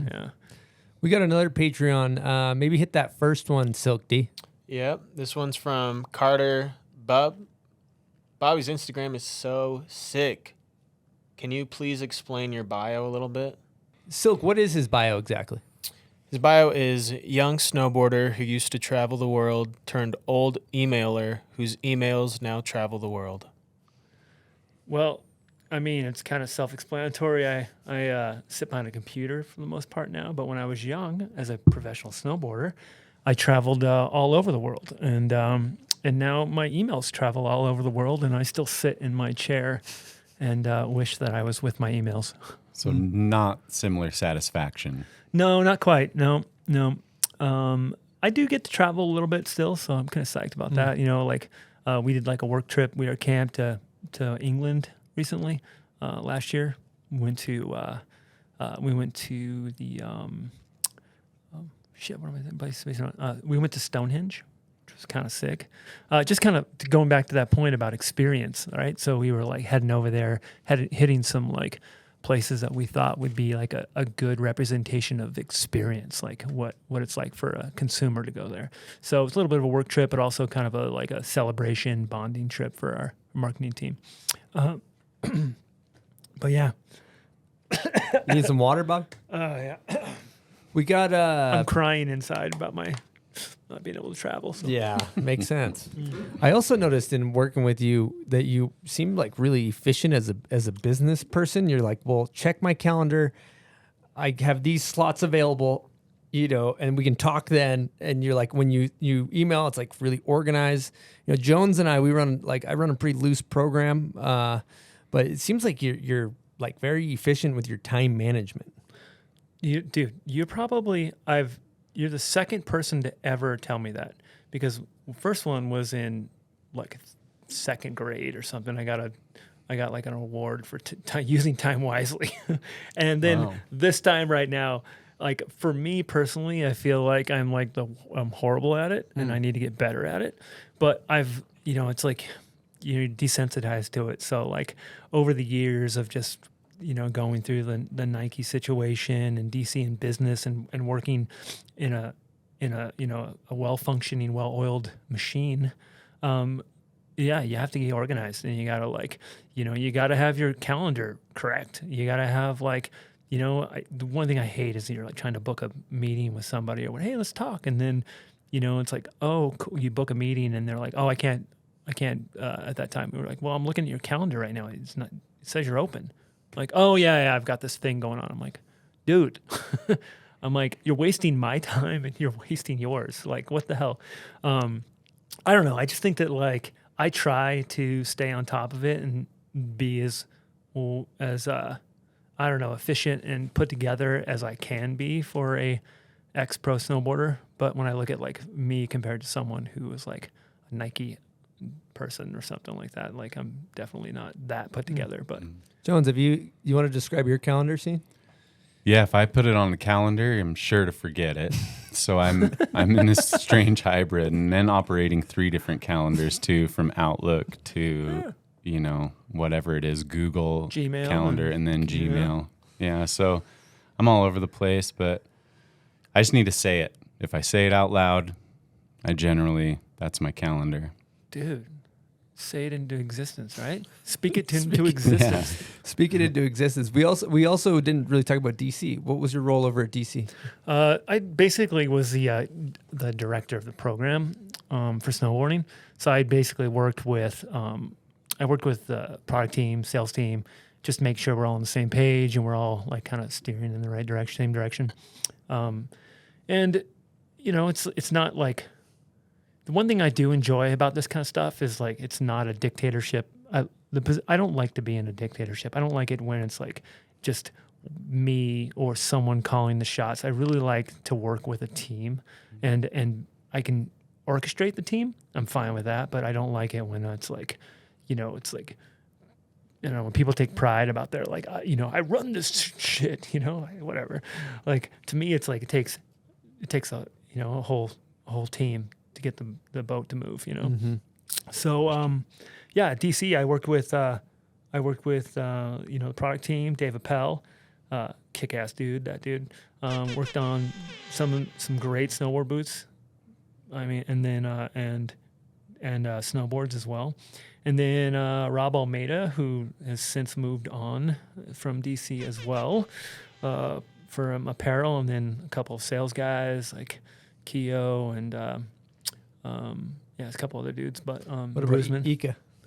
Well, if you're talking about team wise, I think the snowboarding team was awesome, and Ika's dude, to see his growth over the last few years when I was at DC, it's awesome, man. The time comes for all of us. Eventually, you're gonna have to move on, and to be able to set yourself up and to be ready to do it, to know that it's coming, the self-awareness of that. I think that's a nice quality to have, because it's just you can't do it forever. You just can't. I mean, some people do it. I mean, it seems like Terrier keeps doing it forever, or some. That's a status of not a lot of people have that status, and Jamie, but for the most part, or Chad Otterstrom, I guess he seems to be doing it forever as well. But for the most part, it comes for all of us. Like it's just like death. Death of your snowboard career is going to happen. You just got to prepare for it. And so I think that when I look at like someone like Ika, who's like, clearly taken the team into his hands and embraced that role over there, and still is able to go out and be one of their top riders as well. It's like a good quality. Mm-hmm. Absolutely. Kudos to him. The Grim Reaper of snowboard careers is chasing everybody down. It really is, dude. I mean, there's no escaping it, dude. It doesn't matter. You're gonna get hit at some point. And any self-awareness at all, it's knocking from day one. Like the Reapers wants in quick. Like the Reaper comes from all angles. As soon as you get a seat at the table, the Reapers get there to try to take it away. It's a steady They're dodge. They're building your coffin. You can just hear it knocking all the It's time, true. dude. Yeah. You're just like, Dude, year 2 of that 3-year contract, like the walls are up, Dude. I'll go get the nails. You pick up the nails yet? Yeah, and it's funny. It's like it's basically not only it's the death of like your snowboarding career in a way, but it's also the death of no responsibility. Really, you know what I mean? Shit, like you're those are the right. days like when you just didn't have to worry about anything. Oh my God. Just your trick. Let me check what I got on the calendar. It's June. Well, let me see what I got. Yeah, nothing for the next 3 months. I don't have a single thing on there. Not a single thing to do. Dude, I didn't even pay attention to like the calendar at all when I was like snowboarding. I literally knew there was winter, spring, and summer. Like I didn't care about fall. Like fall is part of summer, right, or whatever. It like wasn't like it was just like I didn't think of it in any way other than like there's time on your snowboard and there's time wearing Speedos. That's like what that was it. There was time being a pirate. Oh, I heard about this. And then there's time. I heard in these pirate shows you had to do a voice. Oh, you want to hear the spiel? Yes, I do. Oh, yes. All right. So here we go. Like sometimes I'd have to be the announcer, and like I hated doing the announcer actually, but I was kind of good at it, and so like I was better at high diving than I was at being an announcer. But most of the time we didn't have an announcer. We needed an announcer, so I'd always have to do it. But okay. Ladies and gentlemen, boys and girls, welcome to Magic Mountain. My name's Bobby. I'll be your host for today's show. But before we get started, I've got one question for you. Are you guys having a good time at the show so far? All right, well, to continue that fun, I'm going to tell you about the days of old when pirates sailed the seven seas. They were in search of a place called Treasure Island, where chests filled with gold and jewels were buried in the sand. Now, the good ship Maribel set sail for Treasure Island under the command of the brave Captain Kidd and his fearless band of pirates. No way. How often do you say that? You seem to have that I know. stone carved into your brain. That was not rusty. Well, dude, I've always had to like, you had to memorize these spiels. We used to do like hillbilly ones and I mean, every one of those high dive shows has a theme to it, right? So there's like, oh, it's the high dive show. It's the all-American high diving team where you just come out with American flag Speedos on and be that dude, like. And then there's like the pirate shows and I don't know. There was a time I was a magician's assistant just at a pirate show. I was like, oh, okay, cool. We need someone to pop out of a box when we like, like a rabbit almost. And I did that for like a week during my breaks, like from diving. That was kind of tight. Wow. I'd like get into this little cubby, in this like weird glass box. And then they'd be like, oh, abracadabra, poof. And then I'd pop up out of there in like my sequence shirt and everything. Outside of the themes, did you have a go-to Speedo, like a lucky Speedo, the one that was just going to like murk the show for you? They were all just mostly black Speedos mostly, but you had to wear multiple Speedos. You couldn't just wear one if you were high diving. Like for the most part, you can explode them. I've definitely hit the water hard enough and blown my Speedo apart. Yeah.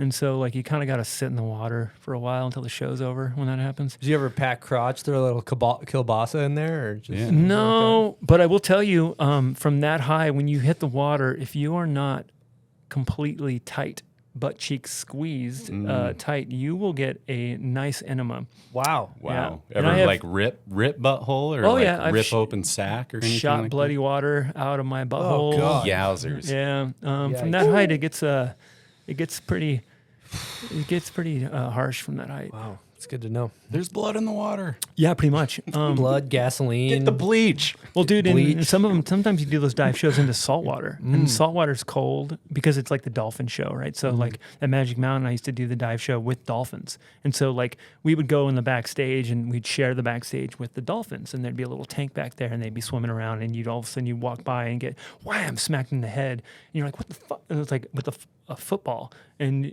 then you'd be like a dolphin just like. And it's like wants to play catch with you, and you're like, I'm not supposed to do this, but here you go. And they would fucking jump up, grab the football, bring it down in the water, and then shoot it at you from the pressure. Oh, use the yeah. And then it would just be like right at you. And it was like a dog playing fetch, dude. They just loved it. But wow, swimming with dolphins. Yeah, plan B. You always got the high dive career to fall back on. Well, that's how I originally was like. I had the high dive career to fall back on, and then I got a call from Nemo about the Nike thing. So that's how it worked. What a journey. What a journey. All right, Bobby, it's time to get into the pub beer crapshoot. We're going to have you roll some dice, and whatever it lands on, we're going to ask you a question. So it's time to roll some dice for some cheap fun presented by Pub Beer. No matter what you're doing, cracking open a pub beer for some cheap fun is always a safe bet. All right, so take these, roll them up, and I'll tell you what you got to do. All right, here we go. Come on, Snake Eyes. 4. What is one of your worst bails? All right, one of my worst bails. My worst bail has to be me putting my teeth into my knee joint. Came up short from a frontside 3 off of a cliff in Colorado, which it was kind of flat anyway, and it was just we were killing time at this MTV event, and I was supposed to be there to get on like back in the day when MTV was like a thing, and there was like we found this pretty sick little drop to hit, and I came up about 270, 300 short, and hit really hard. Put my teeth into my knee joint and was stunned. I was just down there like, what the fuck? Like, oh my God. I was like, I could feel like my teeth were fucked up. They were like cut backwards and sheared back. My lip was hanging off the side, split down the middle, one side hanging this way, the other one hanging that way. And then I didn't even know about my knee at the time. I was just like so stunned, and I was like, I need to go down to I need to go down now. And so I head down, and when I'm heading down, I'm like, God damn, my knee fucking hurts. Like, oh, and I'm just like holding snow on my face the whole time. And then by the time I got like halfway down, my boot was wet. And I was like, what the hell's wrong? I'm like, my feet feel wet. And then I just like I put 2 and 2 together real quick, and I was like, oh my God. I looked down. It's the first time I looked down because I was like so focused and in shock from my face. I looked down and I could just see this rip in my knee, like in my snowboard pants, that was exactly shaped the same shape as my teeth. And I basically put my teeth into my knee joint, chipped my femur with my teeth, broke my teeth off into my knee, and yeah, it was spent 3 days in the hospital, had surgery, lip surgery immediately happened, and then I had knee surgery later, and then they had to keep it open for a while, which was kind of crazy. Like, so I had 3 days of sitting there with like tubes in my knee just to drain it because it's like an oral injury, so there's a lot of chance of infection for that. And so I had to sit there, and just while I was sitting there, Travis Wood and everybody else who was like part of this MTV shoot was out hanging with the VJs and like partying, and like I'm just sitting in the hospital bed just completely constipated and going like, dude, what the fuck, man? So that is like my that's probably my worst injury. 2 teeth in your embedded in your leg. Yeah, they had to pull out the chunks. I exposed to like my capsule as well, and so yeah, it was like kind of a rough one. I will say though, I did have an injury that wasn't like it was my best injury. Can I say my best injury? Yeah, let's hear the best injury. Want to hear my best injury? Absolutely. When I was just started snowboarding, I had an AC separation on my shoulder. I'm sure all snowboarders are familiar with that. This one was fucking massive, stuck out a lot, like deformative, if that's a word. Kind of really, really ugly bone. The only way to fix it was to have surgery or whatever. Nixon Jib Fest. hang up on a back lip, flew backwards, broke my collarbone, but it broke it in a wet tree branch, and so it stayed together, but wet tree branch break, and fixed it. So I basically, it's never been touched since then. I completely fixed my Reset it. Yeah, reset it and everything. And it just calcified and Yeah, grew it's over. all great. I can throw again. I can do whatever now. See, dude, the Nixon Jib Fest, it produced. Dude, And Nixon no just skirting on the rail. That's perfect. Yeah. Yeah, that's pretty good. That was Did you make pre-skirt. it? So we got the photo of you on the circle rail. Did you make it all the way around? I the thing? made it around that thing. God damn it. I made that whole rail, and I did not get a shot in that. Chico. That's what I was gonna say. I remember Chico. Brian Thien is a spotlight stealer. Really, dude. He didn't even make it all the way. Yeah. Either. Yeah. Not really a shot because I'm one of the kind of a shot. One of the biggest fans, but I got a cover on that thing. That's right. Yeah. Did you make it or you 50'd it? No, I never. I mean, I 50'd it from lip to lip, same way that Chico boarded it. Yeah. But lip to other lip. Yep. Did you make it to the original lip? I made it all the way around. He made it all the way around. Yeah. He did full. Where's the circ. footage? Dude, you tell me. Practice day. Yeah. I don't think the shot Bobby. got. Yeah. I don't think Bobby. the shot's there. I was Yeah. king of practice, so I did a lot of shit in practice. I'm telling you, Whitey used to tear his fucking hair out about me because I would I would try tricks over and over and over again, and then he would put his camera down, and as soon as he put his camera down, it was like every time. Shut down. Man, Yeah. things could have been different if you did that for you. If you did that circle rail on I'm the camera comp day. shy. Yeah. You know, also Brian also had a Chico also had that behind that rail that was behind the school out here. He had a Union. cover on, the He Union. got the cover. Yeah. I was the first one to do it. I did it too, that same night, but I didn't have the jacket that Brian had, and so he got the cover shot. Dude, I'm telling you, he remember comes that in one, and just yeah. swoops in, all good looking, and Grant, that's what I was gonna say. Dude was good looking and had really good style. Yeah, good and that's style. the thing. It just Dude. style mattered. he just came in and just stole shots from underneath your. If Chico wasn't around, things could have been really different for you in your career. Yeah, it would have been. I would have made at least $1,000 more. At least 2 more highlights. Yeah. You know. Yeah, exactly. Could have been on the Forum 8, you know? Who knows? Could have been Forum 9. Forum 9. It could have been the Forum 9 if Chico didn't steal your thunder. All right, let's get into hot takes here. We like to ask on this show, as it pertains to you, not necessarily statistically, but it's kind of your GOAT.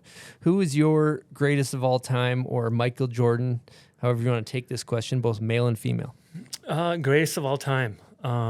Tough question. I'm trying to think about this, and I don't have a solid. I don't know. It's like, I think my greatest of all time probably at this point is, I look at it as in like what kind of influence they had on my life and like in snowboarding. So I think probably greatest of all time for me is Jamie, even though he wasn't probably the most technical snowboarder, but at the time he was a fucking rock star. And also I think second probably in that too is like their neck and neck would be Brushy. Like Brushy was like my first kind of hero. So, went up to the mountain, there was snow. Burton Chill video. Dude, he was like one of the first that just had that skate style. And, he had the dreads, and he was just like boning the shit out of everything. So I think Jamie and Brushy, they're going to share the trophy for me. And then for female? Female. Ooh. Who is my female? Probably Barrett Christie. I mean, dude, she's fucking awesome. Pretty awesome. Yeah. Great answer. All right. Would you consider snowboarding an art or a sport? It's definitely an art. Yeah. It's got a creative form to it. That's for sure.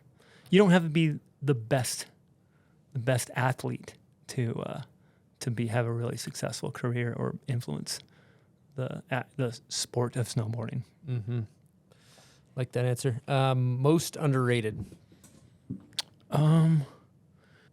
Dustin Craven. Great answer. Yeah, Dustin Craven's probably most underrated. He had he has his moment. He had his moments or whatever. But god damn, that kid's a good, talented snowboarder. He's kind of getting his shine now. Yeah, Yeah, I'm through happy. natural selects and stuff. But it's yeah. been so long that he was It has. so underrated for so long. That's a good one. Steel or powder? Powder. Favorite style? You know, probably Jamie, Giggy. Best method. Best method. Jamie. Oh, Ingmar. I'm claiming Ingmar. I'm claiming that photo of Ingmar on that Rick Scranton quarter pipe. Dude, if I could just take that and bottle it up and sell it, I'd be a billionaire. It's so good. Just that one moment. But the thing is, that whole clip is like, if you look at the whole clip, he's like just squirrely, super squirrely. But there's that moment, that gem in there that's just like, oh yeah, such a it's sick actually moment. one frame. Yeah, Wickberg filmed that, right? Yeah, everyone filmed that. Yeah, except for whoever's supposed to. Whoever. Yeah, it was exactly. Okay, your favorite video ever made? Snowboard video. Hard, Hungry, and Homeless. Thank you. Best favorite board graphic ever? Oh man, best board graphic. I think the most influential for me anyway. I think I'm gonna go the I don't know, Sword. I think maybe Terrier. Classic. Yeah. For sure. Okay, favorite band / musical artist, because I know you're into that. Ooh, favorite band. Well, I'm gonna go all time. I'll say The Cure. Solid. Okay, dream sponsor. Dream sponsor. Oh man, who do I want to get sponsored by right now? To me, I would be like Home Depot, just to give you context. Dude, Home Depot would be fucking. I think I'm already sponsored. I'm definitely on their mailing list. They know me for sure. Probably Audi would be pretty good. Okay, you go pants over the high back or under the high back? I'm gonna go under the high back with pants. Okay, if you could go on a backcountry snowboarding trip in the heli with 3 people, good times. You're just wiggling down the mountain. You know, you're not trying to get bangers for robot food. Who are you taking in that heli? Which 3 people? I'm gonna take Blue Montgomery and Travis Parker. You get one more. I get one more? Yeah, you get one more. Ooh, I get one more. I take celebrities too. Just gonna throw that out there. Yeah. Take whatever you want. I'm gonna take Young Dolly took Mike Tyson. Really? Yeah. There's a couple politicians I'd take just to send them off a cliff. Tell them it was good. Just to give you some context. Hey, check it out. Yeah, it's good. It's deep. Oh, that's great. I think I'm gonna go. Dude, I don't know. To be honest, I'm gonna go with. I have boring answers right now. What am I going with? Andy Wright. Great answer. I'm just thinking homies. Like I like it. I don't really put too much. It's funny, you know. Like, sorry, I'm interrupting the whole No, you're flow doing of good. this right now. But like, there's something about like meeting like pro skateboarders or like the admiration before like a professional snowboarder or a professional skateboarder versus like a movie star to me or something. Like I don't really have the like, oh my god, that's what's his name. But when I meet like a pro skater or something, I totally fan out. Like I'm just like such a fan and like get nervous and shit. I understand that. Yeah. Totally. Okay, last question. Worst trend? I got 3 answers for you. It's snowboarding with your pants above your boots. I think that is the worst style I've ever seen in snowboarding because, like, there are times where snowboarding can be very rollerbladey, and that totally accentuates like the rollerblader style. And I'm just not a fan of that at all. I just not. So that's like the worst trend, I think. And then the second trend is you're gonna kill me for this one, but it's the do-rag trend that happened. Did not like Still the on. do-rag. Do not I like ran the it 2 do-rag. days ago. Did you? I hated it. The towel head. I did not like the towel head.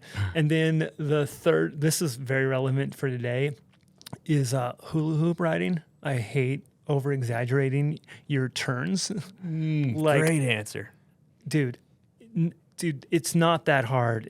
I mean, like, you're doing a couple turns. It doesn't have to be like you're breaking your back, flopping around, your hands are all in the air, and you're doing such crazy style. And you're like, oh, I did a backside turn, and then you're over to your front side turn, and you're moving around. Like, I don't know, just like, that's my three peeves. I hadn't heard that term. I like that. Hula hoop riding is a great, yeah.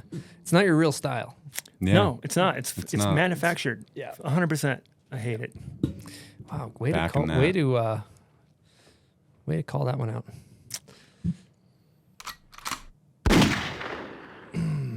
Take notes, people.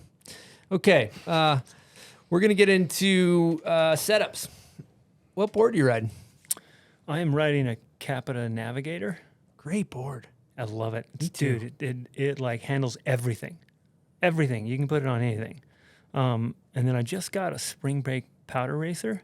Rode it up in Canada this last winter.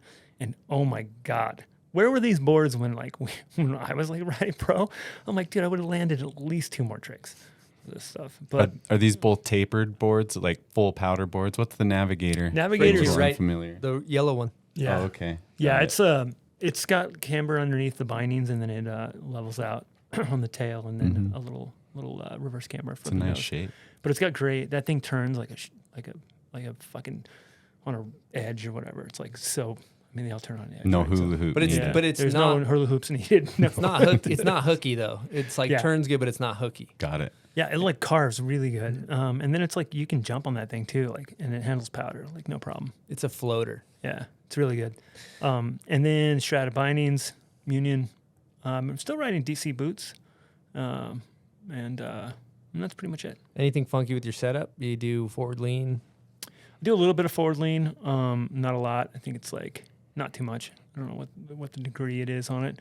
You can't read those things half the time anyway. They're like either broken or they're like, I don't know, flip-flopped or something. But I just a little more in the back than I do the front.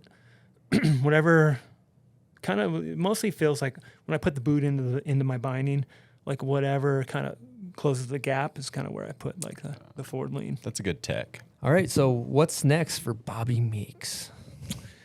5 o'clock flight. That's pretty much it. I'll go back to Portland. You gonna chug some saline before the flight, or? Yeah, I'm not gonna be doing that anymore. Okay. Maybe I will just for shits and giggles. Literally? Yeah. Just some shits and giggles. Giggly shits. Yeah, but I gotta head back and start planning for next summer, snowboard camps, locking down brands, making sure that your guys' signature session for next year is locked in. And, yeah, we're happy to come back. No, yeah, I'm just kidding. You don't have to have that over there. But yeah, I mean that's it. Just go back into the office and like, for the most part, try to enjoy a little bit of my summer left. I don't get a lot of summer, which is really weird for me nowadays. Now I work in the summer, which is like totally off season.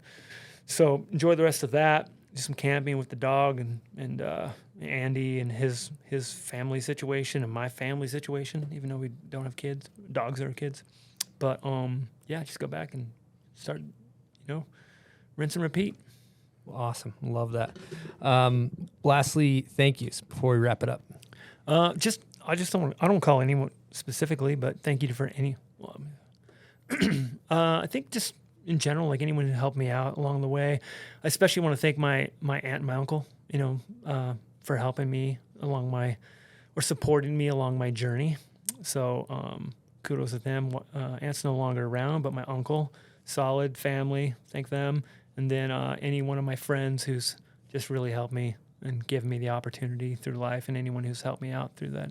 And hopefully at some point I've returned the favor, and maybe they'll be thanking me one day up here. Well, Bobby, we appreciate you coming on the show. Really inspirational story of you beating the odds and making your way in snowboarding and doing everything you've done for our culture. So we want to say thank you for coming on the show and sharing your story. Appreciate it. Awesome. Thank you guys for having me. Yeah. Thank you, Bobby. Yeah, and thank you guys for what you do. I mean, this is like, you guys are like, there doesn't get any better. So I really appreciate you guys having me on. Thank you, Bobby. Appreciate that. And Jones, thanks for coming on. Yeah, thanks for having me. Always a pleasure. Silk D on the boards, hitting buttons. It's my job. Yep, killing it. Nice work, Silk D. And most importantly, everybody that tunes in, listens, supports the show, Patreon members, sponsors, you guys kick ass. Remember, we got a signed print of Bobby. If you want that hanging on your wall, check out andywrightphoto.com. And appreciate everybody that tunes in. Over and out from the bomb hole.